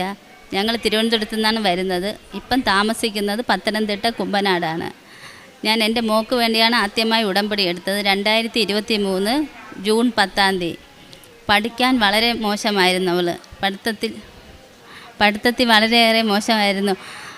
അന്നേരം 10ാം ക്ലാസ്സിലായിരുന്നു. അന്ന് ഒത്തിരി വിഷമിച്ചിരിക്കുന്ന സമയത്തായിരുന്നു എൻ്റെ നാത്തൂൻ പറഞ്ഞത്, ആദ്യമായിട്ട് നാത്തൂനാണ് പറഞ്ഞത്, കൃപാസനത്തിലൊരു മാതാവുണ്ട്, പ്രത്യക്ഷപ്പെട്ട മാതാവ്, അവിടെ പോയാൽ എന്തായാലും 10ാം ക്ലാസ് ജയിക്കുമെന്ന്.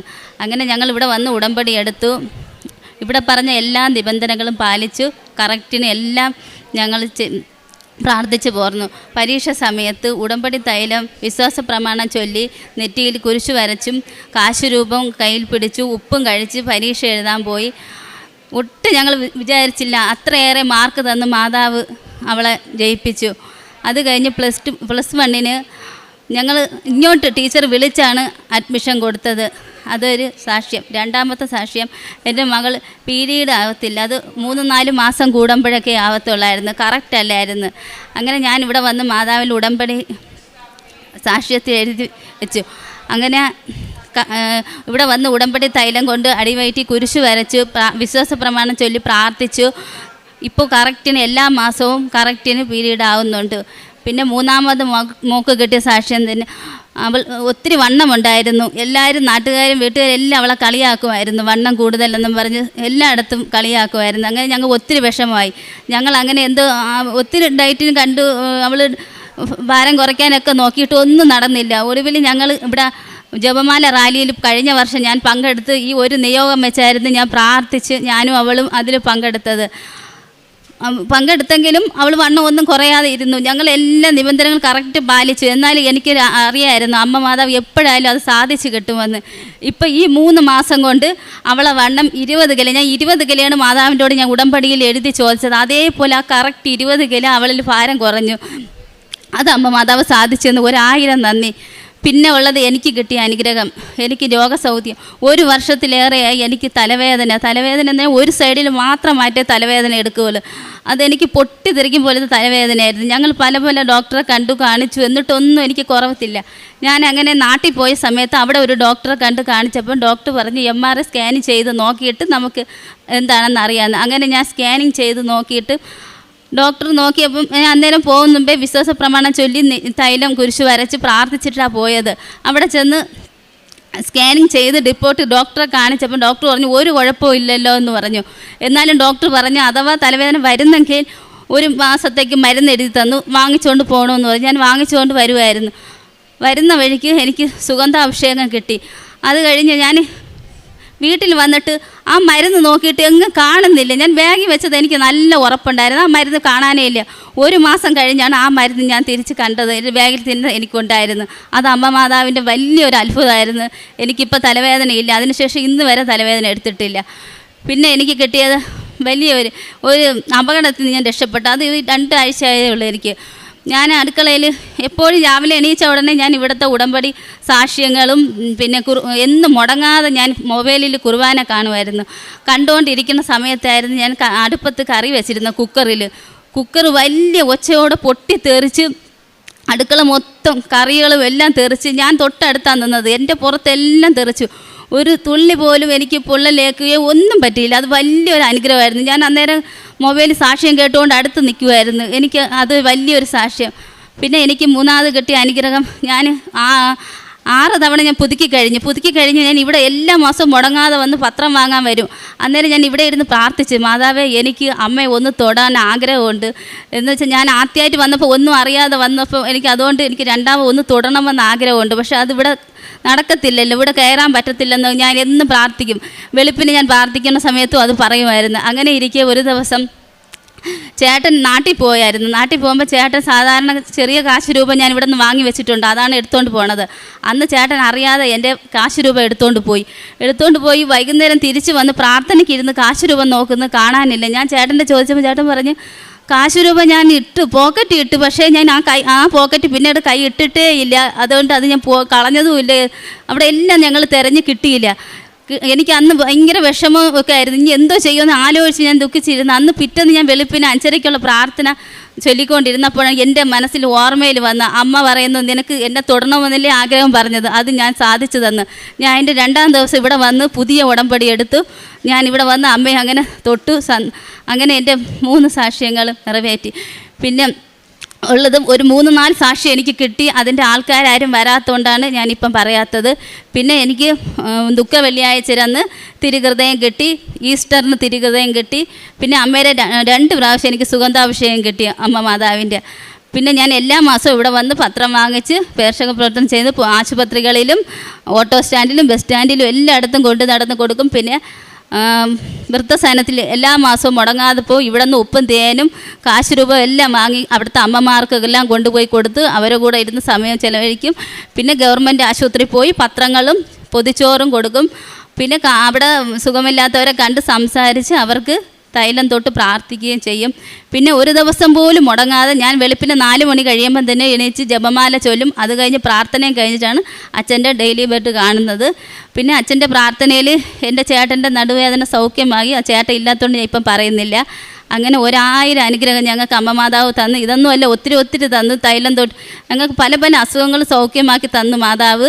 അങ്ങനെ ഒത്തിരിയേറെ ഇവിടെ എന്ത് പറഞ്ഞാലും അമ്മ കേൾക്കും, വിളിക്കാൻ വിളി കേൾക്കുന്ന മാതാവാണെന്ന് എനിക്ക് ഒത്തിരി വിശ്വാസമുണ്ട്. ഇനി ഒരിക്കലും അമ്മയെ വിട്ട് പോവില്ലെന്ന് ഞാൻ ഉറപ്പ് തരുന്നു. എൻ്റെ നിത്യത വരെ ഇനി അമ്മേനെ കൂടെ തന്നെ ആയിരിക്കണമെന്ന് എൻ്റെ ആഗ്രഹം. പരിശുദ്ധ മാതാവിനും 1000 നന്ദി. ഈശോപ്പച്ച എനിക്കിവിടെ സാക്ഷ്യം പറയാൻ അനുഗ്രഹം തന്ന അമ്മ മാതാവിന് ഈശോയ്ക്കും 1000 നന്ദി പറയുന്നു. എൻ്റെ പേര് സോന എന്നാണ്. ഞാൻ വരുന്നത് കാസർഗോഡ് ജില്ലയിലെ പടിമരുത്ത് എന്ന് പറയുന്ന ഇടവകയിൽ നിന്നാണ്. ഞാനിവിടെ ആദ്യമായിട്ട് ഉടമ്പടി എടുക്കുന്നത് ഡിസംബർ 13, 2023 ഞാൻ ഉടമ്പടി എടുക്കാനുള്ള കാരണം എന്താണെന്ന് വെച്ചാൽ +2 കഴിഞ്ഞ് വിദേശത്ത് പഠിക്കാൻ പോവുക എന്ന് പറയുന്നത് എനിക്ക് ഭയങ്കര എൻ്റെ ഒരു ഡ്രീമായിരുന്നു. അപ്പം അങ്ങനെ ഇരിക്കുന്ന ഒരു +2 കഴിഞ്ഞിരിക്കുന്ന ഒരു സാഹചര്യത്തിലാണ് ജർമ്മനെ പറ്റി അറിയുന്നതും ജർമ്മൻ ലാംഗ്വേജ് പഠിച്ചാൽ അവിടുത്തെ കുറേ പോസിബിലിറ്റീസിനെ പറ്റി അറിയുന്നതൊക്കെ.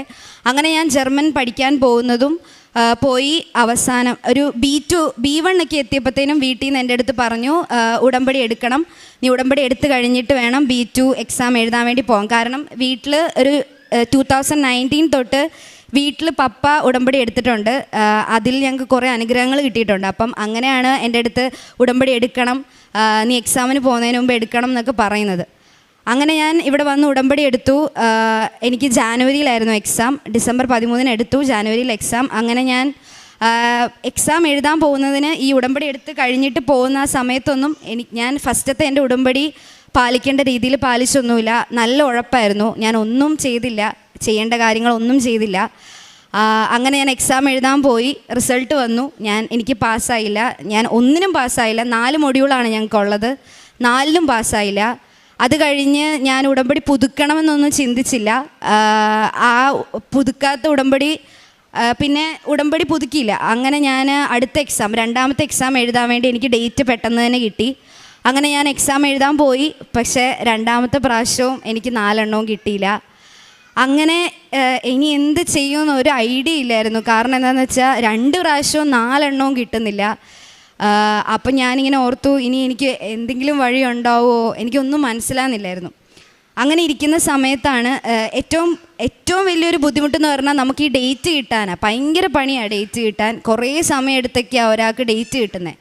അപ്പം എനിക്ക് എക്സാം റിസൾട്ട് വന്നതിൻ്റെ പിറ്റേന്നാന്ന് തോന്നുന്നു എൻ്റെ അടുത്ത് ഇങ്ങനെ ഭയങ്കര ഡെസ്പായിട്ടിരിക്കും. അപ്പോൾ വീട്ടിൽ നിന്ന് എൻ്റെ അടുത്ത് പറഞ്ഞു, എടി നീ പുതുക്കിയിട്ടില്ലല്ലോ, പോയി ഉടമ്പടി പുതുക്കെന്ന് പറഞ്ഞു. അപ്പോൾ ഞാൻ ഓർത്തു, ശരിയാ, ഉടമ്പടി പുതുക്കാത്തതുകൊണ്ടായിരിക്കും എനിക്ക് ഇതുപോലെ തടസ്സങ്ങൾ. ഞാൻ എടുത്ത് നേരെ പാലിച്ചുമില്ല, അത് പുതുക്കാനും പോയില്ല.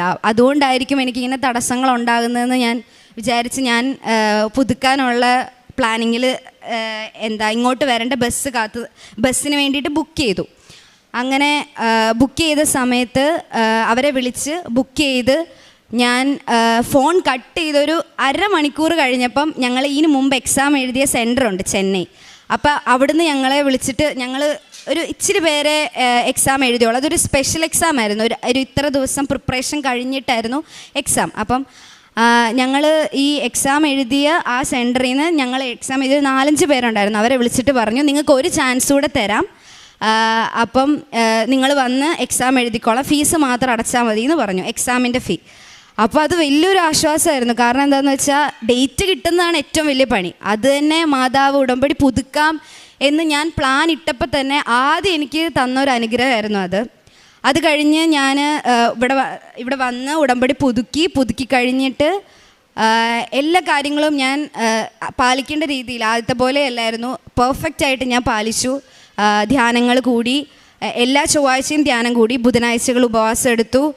അതുപോലെ തന്നെ ഞങ്ങളുടെ അവിടെ അടുത്ത ആശ്രമമുണ്ട്, അവിടെ ഇച്ചിരി പ്രായമായ ചേച്ചിമാരുള്ള അവരുടെ അടുത്ത് പോയി ഞാൻ രാവിലെ പോവും. എന്നിട്ട് അവിടെ അവരെ കുളിക്കാൻ പറ്റാതെ ബെഡ് റിഡൺ ആയിട്ടുള്ള ആൾക്കാരുണ്ട്. അപ്പോൾ അവരെ ഇങ്ങനെ ഇരുത്തി ഞാൻ അവരെ കുളിപ്പിച്ച് അവരുടെ കൂടെ കുറേ നേരം, അതെനിക്ക് ഇഷ്ടമായിരുന്നു അങ്ങനെ സ്പെൻഡ് ചെയ്യാൻ വേണ്ടിയിട്ട്.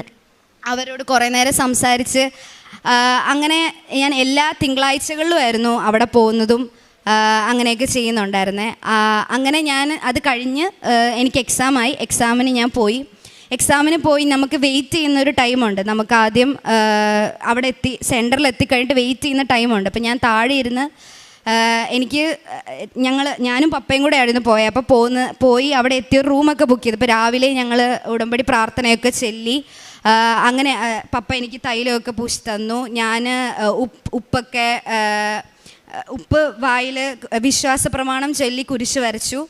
അങ്ങനെയാണ് ഞാൻ സെൻറ്ററിലേക്ക് കയറുന്നത്. അപ്പോൾ ആദ്യം നമുക്കവിടെ വെയിറ്റ് ചെയ്യുന്ന കുറച്ച് ടൈമുണ്ട്. ആ ടൈമിൽ ഞാൻ അച്ഛൻ്റെ പഴയ ധ്യാനങ്ങളുണ്ട്, ഞാൻ ഉടമ്പടി എടുക്കുന്നതിന് മുമ്പ് നമ്മൾ കൂടിയല്ലോ. അപ്പം ആ ധ്യാനങ്ങൾ ഒരു ധ്യാനം ഞാൻ ഓണാക്കി വെച്ച് എൻ്റെ ചെവിയിൽ ഇയർഫോണുണ്ട്, ഞാൻ കേട്ടോണ്ടിരിക്കുമായിരുന്നു കയറുന്നോടം വരെ. കയറി കഴിഞ്ഞും ഞാൻ എൻ്റെ ഫോൺ നമുക്ക് താഴെ വെക്കണം, അപ്പോൾ ഓണാക്കി വെച്ചിട്ടാണ് ഞാൻ കയറിയത്. അപ്പം അങ്ങനെ കയറി ഞാൻ സെൻറ്ററിൽ കയറി എക്സാം എഴുതി. എനിക്കങ്ങനെ പ്രത്യേകിച്ച് വേറെ ഫീലൊന്നും ഇല്ലായിരുന്നു, പക്ഷേ എനിക്കൊരു വിശ്വാസം ഉണ്ടായിരുന്നു ഇപ്രാവശ്യം ഞാൻ എന്തായാലും ജയിക്കും. അത് ഞാൻ പഠിച്ചത് കൊണ്ടല്ല, എക്സാം എളുപ്പമായതുകൊണ്ടല്ല, പക്ഷേ കഴിഞ്ഞ പ്രാവശ്യം ഇല്ലാത്തൊരു ശക്തി ഇപ്രാവശ്യം എൻ്റെ കൂടെ ഉണ്ടെന്നുള്ളൊരു വിശ്വാസം കൊണ്ടായിരുന്നു. അപ്പം അങ്ങനെ ഒരു വിശ്വാസം മാത്രമേ എനിക്കുണ്ടായിരുന്നു, അല്ലാതെ എക്സാം എളുപ്പമൊന്നും ആയിരുന്നില്ല, ഒരേപോലത്തെ അവസ്ഥ തന്നെയായിരുന്നു. അങ്ങനെ വീട്ടിൽ പോയി റിസൾട്ട് വന്നപ്പം എനിക്ക് ഭയങ്കര പാടുള്ള 2 വിഷയമാണ് ഷ്രൈബനും എന്ന് പറഞ്ഞാൽ നമ്മൾ റൈറ്റിങ്ങും അതുപോലെ തന്നെ ഹിയറിങ്ങും. കേട്ട് മനസ്സിലാക്കുക ഭയങ്കര പണിയായി ജർമ്മൻ. അപ്പോൾ ഇത് 2 എനിക്ക് കിട്ടി. പിന്നെ ബാക്കി 2 എനിക്ക് കിട്ടിയില്ല. പക്ഷേ എനിക്കൊരിക്കലും വിഷമം ഉണ്ടായില്ല, കാരണം എനിക്കറിയാം ഞാൻ എന്നും പ്രാർത്ഥിക്കുന്ന ഒരു മെയിനായിട്ടുള്ളൊരു കാര്യമാണ്, മാതാവേ ഇതെനിക്ക് പറഞ്ഞിട്ടുള്ളതാണെങ്കിൽ മാത്രം, മാതാവിന് ഇഷ്ടമുണ്ട്, ഈശോയ്ക്ക് ഇഷ്ടമുണ്ട്, ഇതാണ് അങ്ങ് എനിക്ക് വേണ്ടി തിരഞ്ഞെടുത്ത വഴി, ഇതാണെങ്കിൽ മാത്രം ഇത് നടന്നാൽ മതി എന്ന് ഞാൻ എന്നും പ്രാർത്ഥിക്കുമായിരുന്നു. അതുകൊണ്ട് എനിക്ക് അങ്ങനെ വലിയ വിഷമമൊന്നുമില്ലായിരുന്നു, കാരണം എനിക്കറിയാം എന്താണെങ്കിലും ഞാൻ ഉടമ്പടി എടുത്തിട്ടുണ്ട്. അപ്പോൾ എനിക്ക് എന്താണെങ്കിലും ഒരു നല്ല വഴിയിലേക്ക് തന്നെ ഞാൻ പോകും, നല്ലൊരു പാത്ത് എനിക്ക് തുറന്നു തരും മാതാവ് എന്നുള്ളൊരു വിശ്വാസം എനിക്കുണ്ടായിരുന്നു. അങ്ങനെ ഞാൻ ഒരിക്കലും കൈവിട്ടില്ല. പിന്നെയും ഞാൻ വന്ന് ഉടമ്പടി പുതുക്കി, പിന്നെ ഞാൻ പോയി എക്സാം എഴുതി. പക്ഷെ അതും എനിക്ക് കിട്ടാനുള്ളത് എനിക്ക് പിന്നെ കിട്ടിയില്ല. അങ്ങനെ പിന്നെ ഞാൻ വിചാരിച്ചു എക്സാം എഴുതണ്ട, ചിലപ്പം ഇത്ര ഞാൻ എഴുതിയില്ലേ, ഇനി എക്സാം എഴുതണ്ട, നമുക്ക് കിട്ടിയ മൊഡ്യൂൾ വെച്ച് നമുക്ക് പോകാൻ പറ്റും. അപ്പോൾ അങ്ങനെ പോകാമെന്ന് ഞാൻ വിചാരിച്ചു. അങ്ങനെ ഞാൻ അതിനുവേണ്ടി അപ്ലൈ ചെയ്തു. ഔപ്പേർ എന്ന് പറയുന്ന ഒരു വിസ വഴിയാണ് പോകുന്നത്. പക്ഷെ ഞാൻ കൊടുത്ത് അതിൻ്റെ ഒരു നെക്സ്റ്റ് മന്ത് തൊട്ട് അവർ പറഞ്ഞു ഔപ്പേർ വിസകൾ ഇപ്പോൾ റിജക്റ്റായി പോവുക, ഇനി ഇപ്പം ഔപ്പേറിൻ്റെ വിസകൾക്ക് അപ്പോയിൻമെൻറ്റ് പോലും നടക്കുന്നില്ല. അവിടെ എനിക്ക് തടസ്സമായിരുന്നു, ജർമ്മനി എന്ന് പറയുന്ന ഒരു സ്ഥലത്തേക്ക് പോകാൻ വേണ്ടിയിട്ട്. അങ്ങനെ ഞാൻ ഈ ഔപ്പേറിൻ്റെ പ്ലാൻ ഇങ്ങനെ ഡ്രോപ്പ് ചെയ്യാൻ വേണ്ടി ഇങ്ങനെ ചിന്തിച്ചുകൊണ്ടിരിക്കുന്ന സമയത്ത് എൻ്റെ മുമ്പിൽ പെട്ടെന്ന് തുറന്നു വന്നൊരു വഴിയാണ് ജോർജിയയിലേക്ക് പോകാം, നമുക്ക് അവിടെ ചെന്നാലും ഇപ്പോൾ എനിക്ക് മൊഡ്യൂളുണ്ട്, ഇപ്പോൾ കിട്ടിയതുണ്ടല്ലോ, അപ്പം അവിടെ ചെന്നിട്ടും സെക്കൻഡ് ഇയർ തൊട്ട് നമുക്ക് ജർമ്മൻ സെക്കൻഡ് ലാംഗ്വേജ് ആയിട്ട് എടുക്കാം. അപ്പോൾ ഇനി കിട്ടാനുള്ളത് അവിടെ നിന്ന് എഴുതിയെടുത്തിട്ട് നമുക്ക് പ്ലേസ്മെൻ്റ് ഉണ്ട് 4 വർഷം പഠിച്ചു കഴിയുമ്പം. ബാക്കിയുള്ള ഇപ്പോൾ നമ്മൾ കേരളത്തിൽ പഠിക്കുന്നതിനേക്കാളും കുറച്ചും കൂടെ പോസിബിളാണ് നമുക്ക് അവിടുന്ന് പ്ലേസ്മെൻറ്റോടെ ജർമ്മനിക്ക് പോകാമെന്നുള്ളത്. അപ്പം അങ്ങനെ ഒരു കാര്യവും കേട്ടു. അതുപോലെ തന്നെ എനിക്ക് ജർമ്മനിക്ക് പോകുന്നതിൽ എനിക്ക് ഒരാഗ്രഹം എന്ന് പറഞ്ഞാൽ അവിടെ പോയാൽ പെട്ടെന്ന് രക്ഷപ്പെടും എന്നുള്ളൊരു മൈൻഡോടുകൂടിയാണ് ഞാൻ ജർമ്മൻ എടുക്കാനുള്ള കാരണം. പക്ഷേ അവിടെ ചെന്ന് ജർമ്മൻ ലാംഗ്വേജ് പഠിക്കേണ്ട കാര്യം ഓർക്കുമ്പം എനിക്ക് ഭയങ്കരമായിട്ട് പേടിയായിരുന്നു. കാരണം 3 വർഷം നേഴ്സിംഗ് മൊത്തം അതും ജർമ്മനിൽ മാത്രം പഠിക്കുക എന്ന് പറയുന്നത് എനിക്കങ്ങനെ വേറെ ഭാഷയിലൊന്നും ഒട്ടും ഞാൻ കംഫോർട്ടല്ല. പക്ഷേ രക്ഷപ്പെടും എന്നുള്ളൊരു ഒറ്റ മൈൻഡ് കൊണ്ട് മാത്രമാണ് ഞാൻ സത്യം പറഞ്ഞാൽ ജർമ്മൻ ചൂസ് ചെയ്തത്. അപ്പം ഇവിടെയാണെങ്കിൽ എനിക്ക് ഈ വഴി തുറന്നു വന്നപ്പോൾ ആദ്യം തന്നെ സ്ട്രൈക്ക് ചെയ്ത കാര്യം അവിടെ ചെന്ന് എനിക്ക് ഇംഗ്ലീഷിൽ പഠിച്ചാൽ മതി.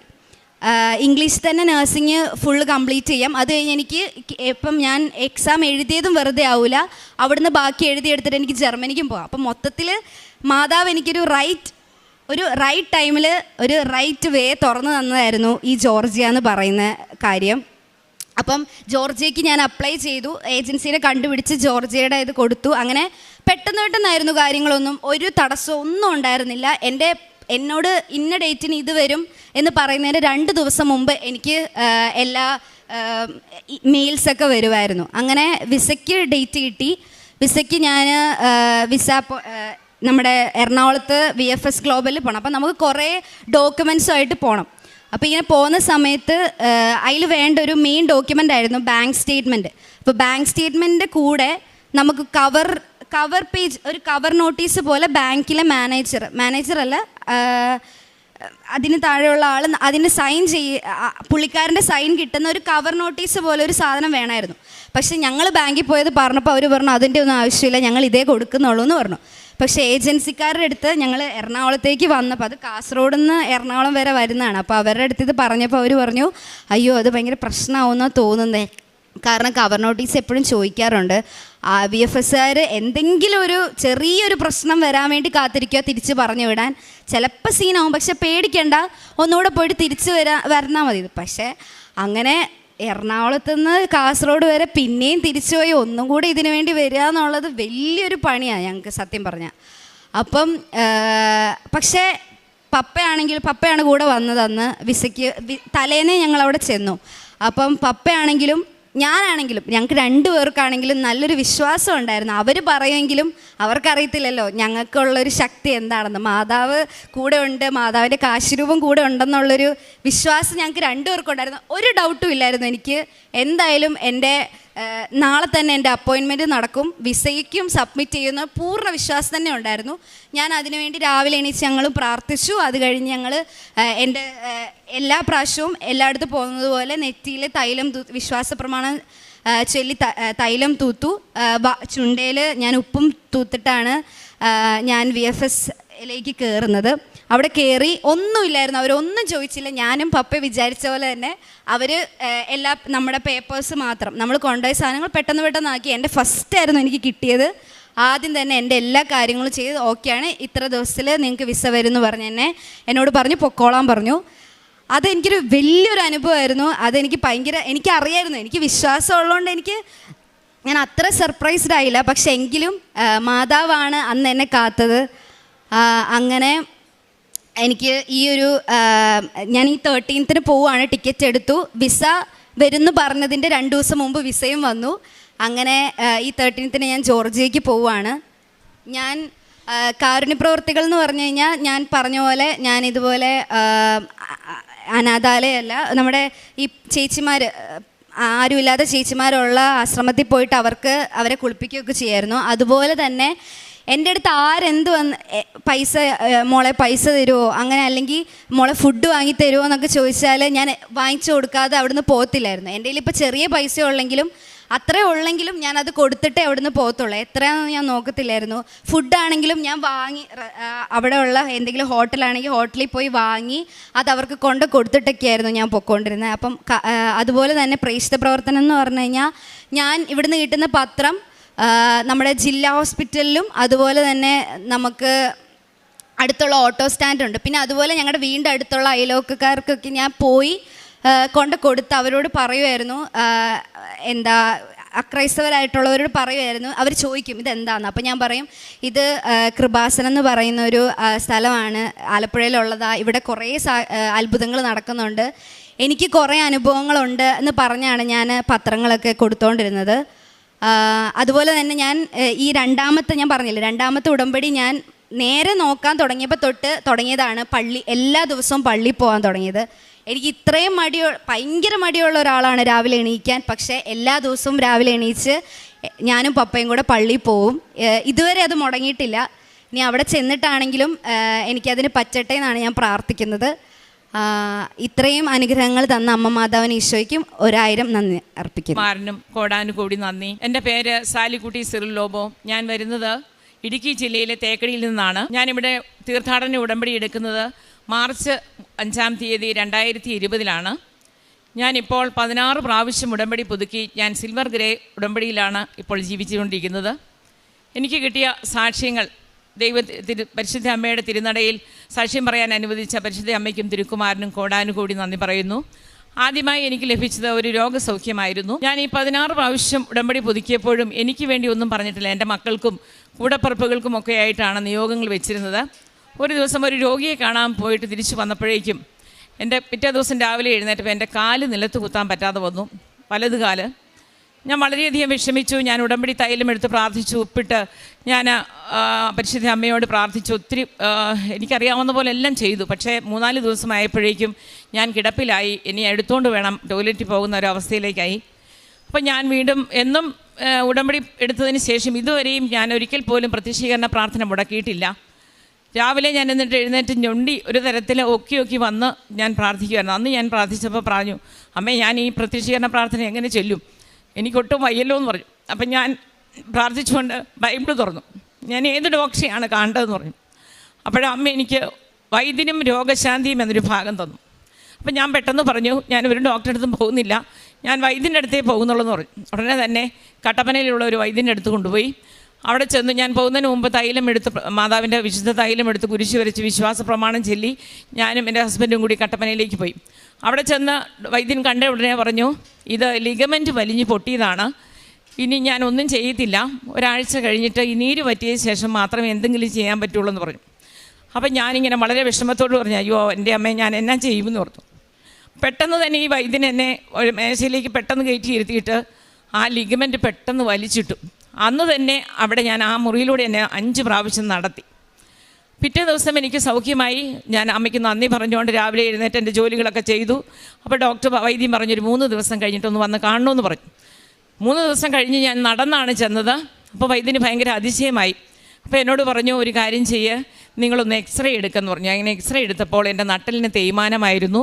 അങ്ങനെ 15 ദിവസം അവിടെ കിടത്തി തിരുമി എനിക്ക് സൗഖ്യം തന്നു. അമ്മ തന്ന സൗഖ്യമാണ്. കാരണം 1 വർഷമായിട്ട് ഇപ്പം ഞാൻ എല്ലാ ജോലിയും ചെയ്യുന്നു, എല്ലാ ജോലികളും ചെയ്യുന്നതിന് എനിക്കൊരു തടസ്സവുമില്ല. രണ്ടാമതായിട്ട് എനിക്ക് ഒരു വീട് വാടകയ്ക്ക് കൊടുക്കാനായിട്ട് നിർമ്മിക്കണമെന്ന് വലിയ ആഗ്രഹമായിരുന്നു. ഞാൻ എപ്പോൾ പറഞ്ഞാലും വീട്ടിൽ തടസ്സങ്ങളായിരുന്നു. ഒരു പ്രാവശ്യം ഇവിടെ നിയോഗം വെച്ചപ്പോൾ ഞാൻ അമ്മയോട് പറഞ്ഞു, അമ്മ ആഗ്രഹിക്കുന്നെങ്കിൽ ഒരു ഭവനം പണിത് എനിക്ക് തരണമെന്ന് പറഞ്ഞു. അങ്ങനെ ആ ആഴ്ചയിൽ തന്നെ ഒരു കോൺട്രാക്ടറെ കാണുകയും അമ്മയുടെ അനുഗ്രഹത്താൽ എനിക്ക് ഒരു 5 മാസം കൊണ്ട് മനോഹരമായൊരു ഭവനം പണിയാൻ സാധിക്കുകയും ചെയ്തു. ആ ഭവനം പണിത് അമ്മയുടെ ഒരു വലിയ രൂപം വാങ്ങിച്ചു കൊണ്ടുപോയി വെഞ്ചരിച്ച് അവിടെ വെച്ച് അച്ഛൻ വന്ന് വെഞ്ചരിച്ച് പോയപ്പോൾ ഞാനിങ്ങനെ പ്രാർത്ഥിച്ചു, അമ്മ എൻ്റെ കൂടെ ഉണ്ടല്ലോ, അമ്മ ആഗ്രഹിച്ച പോലത്തെ ഒരു ഭവനമാണല്ലോ ഇവിടെ പണിതെന്ന് പറഞ്ഞ് ഞാൻ നോക്കുമ്പോൾ പുറത്ത് ഭയങ്കര മഴയാണ്. പക്ഷെ ഞാൻ ജനലിൽ കൂടെ നോക്കുമ്പോൾ എനിക്കൊരു മഴവില്ല് കാണാൻ സാധിച്ചു. അപ്പോൾ എനിക്ക് ഭയങ്കര സന്തോഷം. ഞാൻ മാത്രമേ കണ്ടുള്ളൂ, കാരണം ഞാൻ പറയുകയാണ്, എനിക്ക് ഭയങ്കരമായൊരു സന്തോഷം തോന്നി. അതുപോലെ എനിക്ക് ഇവിടെ വരുമ്പോഴെല്ലാം ഞാൻ ഓരോ 3 മാസം കൂടുമ്പോഴും വന്ന് ഉടമ്പടി പുതുക്കാറുണ്ട്. അപ്പോഴെല്ലാം എനിക്ക് ഇവിടെ 2-3 പ്രാവശ്യം എനിക്ക് സുഗന്ധാഭിഷേകം കിട്ടിയിട്ടുണ്ട്. ഇനി 3ാമത്തെ ഒരു സാക്ഷ്യം എന്ന് പറഞ്ഞത്, ഈ നിൽക്കുന്നത് എൻ്റെ ചേച്ചിയുടെ കൊച്ചുമോനാണ്. ഇവൻ്റെ മാതാപിതാക്കൾ ചെറുപ്പത്തിലെ നഷ്ടപ്പെട്ടു പോയതാണ്, സഹോദരങ്ങളില്ല. അപ്പോൾ ഇവന് MSW കഴിഞ്ഞിട്ട് ജോലി കിട്ടാതെ ഒരു 3 വർഷം വീട്ടിൽ നിന്നു. അപ്പോൾ ഇവൻ്റെ ജോലി കിട്ടാതെ വന്നതിൽ വളരെ വിഷമിച്ച് ആ പ്രാവശ്യം വന്നപ്പോൾ ഞാൻ നിയോഗം വെച്ചു, മാതാവ് ഇവനൊരു ജോലി നൽകി അനുഗ്രഹിക്കണം. കാരണം ഏജൻറ്റിനെ കാണാനോ ലക്ഷങ്ങൾ കൊടുക്കാനോ ഒന്നും സാമ്പത്തികമായിട്ടില്ല. അങ്ങനെ ഇരിക്കുമ്പോൾ അവൻ ഓൺലൈനിലൂടെ തന്നെ അപേക്ഷിച്ച് പരിശുദ്ധ അവനെ കൊണ്ടുവന്ന് ഞാൻ ഉടമ്പടി എടുപ്പിക്കുകയും അതുപോലെ തന്നെ 2 പ്രാവശ്യം ജപമാല റാലിയിൽ പങ്കെടുക്കാനും സാധിച്ചു.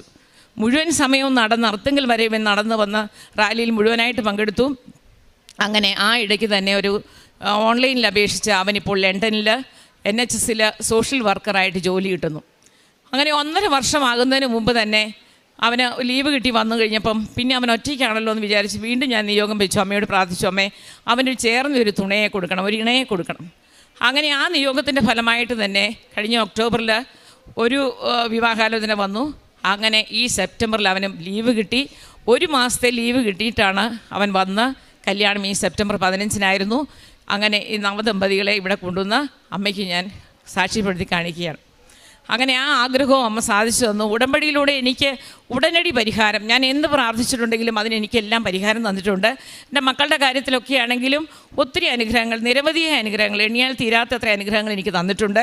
ആ അനുഗ്രഹങ്ങൾ പറയണമെങ്കിൽ അവരെ കൊണ്ടുവന്നിട്ടില്ലാത്തതുകൊണ്ട് പറയുന്നില്ല. പിന്നെ 4-മതായിട്ട് ഇവൻ്റെ കല്യാണം കഴിഞ്ഞതോടുകൂടി ഇനി അവൻ്റെ കാര്യങ്ങൾ അവൻ തന്നെ പറയാം. ഇനി പ്രേക്ഷിത പ്രവർത്തനം എന്ന് പറയുമ്പോൾ ഞാൻ ഈ പത്രം വാങ്ങിച്ചുകൊണ്ട് പോയി പള്ളിയിലും അതുപോലെ എല്ലാ വീടുകളിലും കയറി ഇറങ്ങി കൊടുക്കുമ്പോൾ എനിക്ക് കിട്ടിയിട്ടുള്ള അനുഗ്രഹങ്ങൾ മുഴുവനും പറഞ്ഞിട്ടാണ് ഈ പത്രം കൊടുക്കുന്നത്. അത് ഹിന്ദുക്കൾക്കായാലും ക്രിസ്ത്യാനികൾക്കായാലും എല്ലാവർക്കും കൊടുക്കും. അതുപോലെ തന്നെ എല്ലാ പ്രാവശ്യവും ഞങ്ങൾ ഉടമ്പടി പുതുക്കാൻ വരുമ്പോൾ 3 പേരെ, ഞങ്ങൾ വണ്ടിയിലാണ് വരുന്നതാണ്, 3 പേരെ ആരെങ്കിലും ആഗ്രഹിക്കുക, എനിക്ക് കൃപാസന മാതാവിനെ കാണണം അല്ലെ ഉടമ്പടി എടുക്കണമെന്ന് ആഗ്രഹം പറയുന്ന എല്ലാവരെയും തന്നെ ഇവിടെ കൊണ്ടുവന്ന് ഉടമ്പടി എടുപ്പിച്ചിട്ടുണ്ട്. പിന്നെ രോഗികളെ കാണാൻ പോകുമ്പോൾ അവർക്ക് തേനും ഉപ്പും അതുപോലെ തൈലവും ഒക്കെ കൊണ്ടുപോയി കൊടുക്കും. കാശുരൂപം വാങ്ങിച്ചുകൊണ്ട് കൊടുക്കും. അവർക്ക് വേണ്ടി പ്രാർത്ഥിക്കും. അതുപോലെ രോഗികൾക്കും പാവപ്പെട്ടവർക്കൊക്കെ ഒത്തിരി സാമ്പത്തിക സഹായം നൽകാറുണ്ട്. അതുപോലെ ആകാശപ്പറവകൾക്ക് പിന്നെ അരിയും സാധനമൊക്കെ വാങ്ങിച്ചു കൊടുക്കാറുണ്ട്. അങ്ങനെ ഇത്രയും പ്രവർത്തനങ്ങൾ ചെയ്ത അമ്മ എന്നെ ഇത്രയും നാൾ പോറ്റിയതിന് അമ്മയ്ക്കും തിരുക്കുമാരനും കൂടി നന്ദി പറഞ്ഞുകൊണ്ട് എൻ്റെ സാക്ഷ്യം ഞാനിവിടെ അവസാനിപ്പിക്കും. എൻ്റെ കർത്താവായ ഈശോ മിശിഹായ്ക്കും അവിടുത്തെ പരിശുദ്ധ അമ്മയ്ക്കും പ്രത്യേകം നന്ദി. 2022 ഏപ്രിൽ 4-ാം തീയതിയാണ് ഞാൻ ഉടമ്പടി എടുക്കുന്നത്. അതിന് മുമ്പ് വരെ, ആ ദിവസം വരെയും ഞാൻ കൃപാസനത്തിനെതിരായിരുന്നു എന്നുള്ളൊരു സത്യം കൂടെ വളരെ ഖേദപൂർവ്വം പറയുന്നു. കാരണം ഞാനൊരു സെമിനാരിയനാണ്. സെമിനാരിയിൽ ഒരു പ്രത്യേക സാഹചര്യത്തിൽ ഭയങ്കര ഫിലോസഫിയൊക്കെ പഠിച്ച് നിന്ന സമയമാണ്. പുറത്തിറങ്ങിക്കഴിഞ്ഞും വിശ്വാസം കാത്തു സൂക്ഷിച്ചു. പക്ഷേ കൃപാസനത്തോട് എനിക്ക് വലിയ താല്പര്യമില്ലായിരുന്നു. സാലി ആൻറ്റിയും എൻ്റെ ഗ്രാൻഡ് മദറൊക്കെ ഒരുപാട് പറഞ്ഞപ്പോൾ ഞാൻ അവരെ കളിയാക്കിയിട്ടൊക്കെ ഉണ്ട്, ചെറുതായിട്ട് അവരെ എതിർത്തൊക്കെ പറഞ്ഞിട്ടുണ്ട്. വളരെ വിഷമകരമായ അവസ്ഥയിലൂടെ കടന്നുപോയി. ഇപ്പം എനിക്ക് ക്ലിനിക്കൽ ഡിപ്രഷൻ ഉണ്ടായിരുന്നു. അതുകൂടി ഒന്നും ചെയ്യാൻ പറ്റാത്തൊരവസ്ഥ വന്നു. പലതും നഷ്ടപ്പെട്ടു. അപ്പോൾ ഒരു ദിവസം ഗ്രാൻഡ് മദർ ചോദിച്ചു, ഇവർ രണ്ടുപേരും ചോദിച്ചു, എങ്കിൽ നമുക്കൊന്ന് കൃപാസനത്തിൽ പോയാലോ. അപ്പോൾ എല്ലാം പോയി, ഇനി നാണം കെടാനൊന്നുമില്ല, എങ്കിൽ അങ്ങനെയും കൂടെ നാണം കെട്ടേക്കാമെന്ന് വിചാരിച്ച് വന്നതാണ്. ഇവിടെ വന്നു കഴിഞ്ഞ് വീണ്ടും ഞാൻ സത്യസന്ധമായി പറയുന്നു, ഇവിടെ വന്നു കഴിഞ്ഞപ്പോഴത്തേക്കും ഞാൻ ക്ലിനിക്കൽ ഡിപ്രഷന് മരുന്ന് കഴിക്കുന്നുണ്ടായിരുന്നു. ഇവിടെ വന്നപ്പോൾ ഇവിടുത്തെ കൊച്ചച്ഛൻ എന്നോട് മരുന്ന് കഴിക്കുന്നത് നിർത്തി നോക്കാൻ പറഞ്ഞു. നിർത്തി. അനുസരണത്തിൻ്റെ പേരിൽ 1.5 മാസം എൻ്റെ അസുഖം കൂടിയതല്ലാതെ കുറഞ്ഞില്ല. പ്രശ്നങ്ങളെല്ലാം ഇരട്ടിയായി. കൃത്യമായി ഞാൻ ഓർക്കുന്നൊരു ദിവസമുണ്ട്. 2022 ജൂൺ 1-ാം തീയതി കിടന്നപ്പോൾ എനിക്ക് പിറ്റേ ദിവസം എഴുന്നേൽക്കണമെന്നുള്ള ആഗ്രഹമില്ലായിരുന്നു. പക്ഷെ 2-ാം തീയതി എഴുന്നേറ്റപ്പം ആകെ മൊത്തം മാറി. എന്ന് പറഞ്ഞാൽ തലേ ദിവസം കിടന്ന പഴയ മനുഷ്യനായല്ല ഞാൻ എഴുന്നേറ്റത്. പിറ്റേ ദിവസം മുതൽ ഭയങ്കര മാറ്റമുണ്ടായിരുന്നു. പിന്നെ ഇവിടെ പറഞ്ഞു പൈസ ഒന്നും കൊടുക്കാനില്ലായിരുന്നു UK-യിൽ അപ്ലൈ ചെയ്യാനൊക്കെ. എനിക്ക് കിട്ടിയ പ്രത്യേക അനുഗ്രഹങ്ങൾ, ഞാൻ പറയുന്നത് UK പോയതോ കല്യാണം കഴിച്ചു അതൊക്കെ അനുഗ്രഹങ്ങൾ തന്നെയാണ്. പക്ഷെ പ്രധാനമായ അനുഗ്രഹം മാതാവിനെ കേൾക്കാൻ പറ്റുന്നു എന്നുള്ളതാണ്. കാരണം UK പോകാനുള്ള വിസ ആപ്ലിക്കേഷൻ എങ്ങനെയാണെന്നറിയില്ല, ഏജൻസി കൊടുക്കാൻ പൈസ ഇല്ല. പള്ളിയിലിരുന്നപ്പം ഓരോ പിക്ചറുകൾ എൻ്റെ മനസ്സിൽ വന്നു, ഓരോ വാക്കുകൾ വന്നു. അത് കമ്പ്യൂട്ടറിൽ സെർച്ച് ചെയ്തു. അങ്ങനെ സെർച്ച് ചെയ്ത് പള്ളിയിലിരുന്ന് ആണ് ഞാൻ പലപ്പോഴും ലാപ്ടോപ്പ് കൊണ്ട് ഓരോന്ന് ചെയ്തത്. അവിടെ മാതാവ് നേരിട്ട് പറഞ്ഞെന്ന കാര്യം ചെയ്താണ്. എനിക്ക് പൈസ അങ്ങോട്ട് കൊടുക്കേണ്ടി വന്നില്ല, ഇങ്ങോട്ട് പൈസ കിട്ടിയാണ് ഞാൻ UK ജോലിക്ക് പോയത്. 2 ലക്ഷം രൂപയാണ് വിസയ്ക്ക്. പക്ഷേ എനിക്ക് 3.5 ലക്ഷം രൂപ ഇങ്ങോട്ട് കിട്ടിയാണ് ഞാൻ UK-യിൽ പോയത്. അതുപോലെ തന്നെ എനിക്കൊരിക്കലും കല്യാണം നടക്കില്ല എന്നായിരുന്നു എൻ്റെ ഒരു ചിന്ത. കാരണം അതുപോലത്തെ ഒരു വ്യക്തിത്വമാണ് എനിക്ക്, പ്രത്യേകതരം വ്യക്തിത്വം. പക്ഷേ എന്നെ സഹിക്കാൻ പറ്റുന്ന ഒരാളെ ഒരിക്കലും കണ്ടുമുട്ടില്ല എന്നാണ് ഞാൻ വിചാരിച്ചത്. പക്ഷേ ഉടമ്പടി എടുത്ത് മാതാവിനോട് ഒരുപാട് അടുപ്പമുള്ള ഒരു പ്രിയപ്പെട്ടവളെ എനിക്ക് കിട്ടി. അതിനും മാതാവിന് പ്രത്യേകം നന്ദി പറയുന്നു. ഇതിനൊക്കെ പ്രത്യേകമായി നന്ദി പറയേണ്ട എൻ്റെ ഗ്രാൻഡ് പാരൻസ്, അമ്മയുടെ അപ്പനും ഉണ്ട് ഇവിടെ, പിന്നെ ശാലേൻ്റെയും. ഇതെൻ്റെ ജ്ഞാന മാതാവാണ്, ജ്ഞാനപിതാവ് ഇവിടെയുണ്ട്. ഇവരോട് പ്രത്യേകമായി നന്ദി പറയുന്നു. പ്രത്യേകമായി പ്രാർത്ഥിച്ചാൽ ഇതുപോലെ തന്നെ എല്ലാവർക്കും അനുഗ്രഹം കിട്ടുമെന്ന് ഞാൻ വിശ്വസിക്കുന്നു. ഇനി വേറൊരു സന്തോഷ വാർത്ത, ഇന്നലെ കിട്ടിയ സന്തോഷ വാർത്തയാണ്. ഇന്ന് നിയോഗമായി ഞാൻ വെച്ചത്, കല്യാണം കഴിഞ്ഞ് തിരിച്ചു പോകുമ്പം ഇവളെയും കൂടെ കൊണ്ടുപോകണമെന്നൊരാഗ്രഹം ഉണ്ടായിരുന്നു. 15-ാം തീയതി കല്യാണം കഴിഞ്ഞു. മിനിമം 15 ദിവസമെങ്കിലും എടുക്കും വിസ കിട്ടാനായിട്ട്. പക്ഷേ ഒരാഴ്ചക്കുള്ളിൽ ഇന്നലെ വൈകുന്നേരം ഇങ്ങോട്ട് വരുന്നതിന് മുമ്പ് ഇവളുടെ വിസയും അപ്രൂവ്ഡായി. അത് ഞാൻ അവരോട് പറഞ്ഞിട്ടില്ല, ഇവിടെ വെച്ചാണ് ഞാൻ പറയുന്നത്. ദൈവത്തിന് നന്ദി. അമ്മയ്ക്കും തിരുക്കുമാരനും കോടാനുകൂടി നന്ദി പറഞ്ഞുകൊണ്ട് നിർത്തുന്നു. ഞാൻ പറഞ്ഞ പോലെ ക്ലിനിക്കൽ ഡിപ്രഷനൊക്കെ കൂടി വന്നിട്ട് എനിക്ക് വീടിൻ്റെ പുറത്തിറങ്ങാൻ പറ്റാത്ത അവസ്ഥയായിരുന്നു. റൂമിൻ്റെ പുറത്തിറങ്ങില്ല, ഭക്ഷണം കഴിക്കില്ല. ഇപ്പോൾ ഇത്രയും പേരുടെ മുമ്പിൽ ധൈര്യമായിട്ട് സംസാരിക്കാൻ പറ്റുന്ന ഒന്നാമത്തെ കാര്യം. പിന്നെ ഈ കൃപാസനം പത്രം കൊടുക്കുന്നത് ഭയങ്കര നാണക്കേടായിട്ടായിരുന്നു ഞാൻ വിചാരിച്ചുകൊണ്ടിരുന്നത്. കാരണം ഇതിനെതിരായിട്ട് ഭയങ്കരമായി ഘോരം കുറേ പേരെടുത്ത് പറഞ്ഞിട്ടുള്ളതാണ്. അതേ ഞാൻ ഇതുമായിട്ട് പോകുന്ന കാണുമ്പോൾ നാണക്കേട് വിചാരിക്കുമല്ലോ എന്ന് വിചാരിച്ചു. പക്ഷേ എനിക്ക് പ്രത്യേക ചില അത്ഭുതങ്ങൾ, അത് എനിക്ക് പറയാൻ സമയമുണ്ടോയെന്ന് അറിയില്ല, പക്ഷേ പ്രത്യേക അത്ഭുതങ്ങൾ ഈ പത്രം കൊടുക്കുന്ന സമയത്ത് തന്നെ നടത്തി. കാരണം ഒരു പ്രാവശ്യം ഞാൻ ചൈൽഡ് ലൈൻ സെൻട്രൽ ഗവൺമെൻറ് പ്രോജക്റ്റുമായിട്ട് ലെറ്ററുമായിട്ട് ഒരു പ്രത്യേക റിസോർട്ടിൽ പോയി. അവിടെ അവരെന്നെ ഇറക്കി വിട്ടു. അതേ റിസോർട്ടിൽ ഈ പത്രമായിട്ട് ചുമ്മാ ഞാൻ ചെന്നു. അവരെന്നെ ഒരു വലിയ VIP പോലെ സ്വീകരിച്ചു. അത് എന്താ സംഭവിച്ചതെന്ന് എനിക്കറിയില്ല. അന്ന് മുതൽ എനിക്ക് പത്രം കൊടുക്കാൻ ഭയങ്കര താല്പര്യമായിരുന്നു. ഇവിടെ പത്രം കിട്ടിക്കഴിഞ്ഞ് വീട്ടിൽ ചെല്ലുന്നതിന് മുമ്പ് ബസ്സിൽ ഞാനിത് കൊടുത്തു തീർക്കും. ഈ പറയുന്ന പോലെ കടകളിൽ കയറി കൊടുത്തു തീർക്കും. പിന്നെ ഇവിടെ പലപ്പോഴും പലരും പറഞ്ഞു കേട്ടതുകൊണ്ട് ചിലർ പത്രം കൊണ്ടുപോയി പള്ളിയിൽ ഇട്ടിട്ട് പോകും. അതെടുത്ത് പിന്നെയും ഞാനിങ്ങനെ ബസ് കയറി പല സ്ഥലത്തും പോയി. കുമളിയിൽ നിന്ന് കാഞ്ഞിരപ്പള്ളി വരെ പത്രമായിട്ട് പോയിട്ടുണ്ട്. പിന്നെ കാരുണ്യ പ്രവർത്തികൾ ഈ പറഞ്ഞ പോലെ പൈസ ഒന്നും കയ്യിലില്ലാത്തത് കൊണ്ട് അടുത്തുണ്ടായിരുന്ന ഒരു റീഹാബ് സെൻറ്ററിൽ പോയി നഖം വെട്ടിക്കൊടുത്തു. ചില സമയത്ത് ജോലി പൈസ വാങ്ങിക്കാതെയും തിരിച്ചൊന്നും കിട്ടാതെയും ചില സേവനങ്ങൾ ചെയ്തു കൊടുത്തും ആ ചാരിറ്റി അന്ന് ചെയ്തു. UK പോയി കഴിഞ്ഞപ്പോഴും ഒരുപാട് ഇപ്പോൾ കല്യാണത്തിൻ്റെയൊക്കെ ചിലവ് വന്നപ്പോഴും ചാരിറ്റി ചെയ്യാൻ അവിടെ ഇച്ചിരി സാഹചര്യം കുറവായപ്പം ഇത് നമുക്ക് എല്ലാവർക്കും ചെയ്യാവുന്നൊരു കാര്യമാണ്. ഞാനിപ്പോൾ ജോലി ചെയ്യുന്ന സോഷ്യൽ വർക്കിലാണ്, കുറേ പേർക്ക് സേവനം ചെയ്യുന്നുണ്ട്. എനിക്ക് എക്സ്ട്രാ അവർ ചെയ്യുമ്പം ആ എക്സ്ട്രാ അവറിനും അവിടെ പൈസ ചോദിക്കാം. പിന്നെ ട്രാവൽ എക്സ്പെൻസും ചോദിക്കാം. ചാരിറ്റിക്ക് വേണ്ടി ഞാനത് വേണ്ടെന്ന് വെച്ചു. അപ്പോൾ ആ ജോലി അത്രയും പൈസ ചാരിറ്റി ആയിട്ട് പോകും. അങ്ങനെ ഒക്കെ ചെയ്യുന്നുണ്ട്.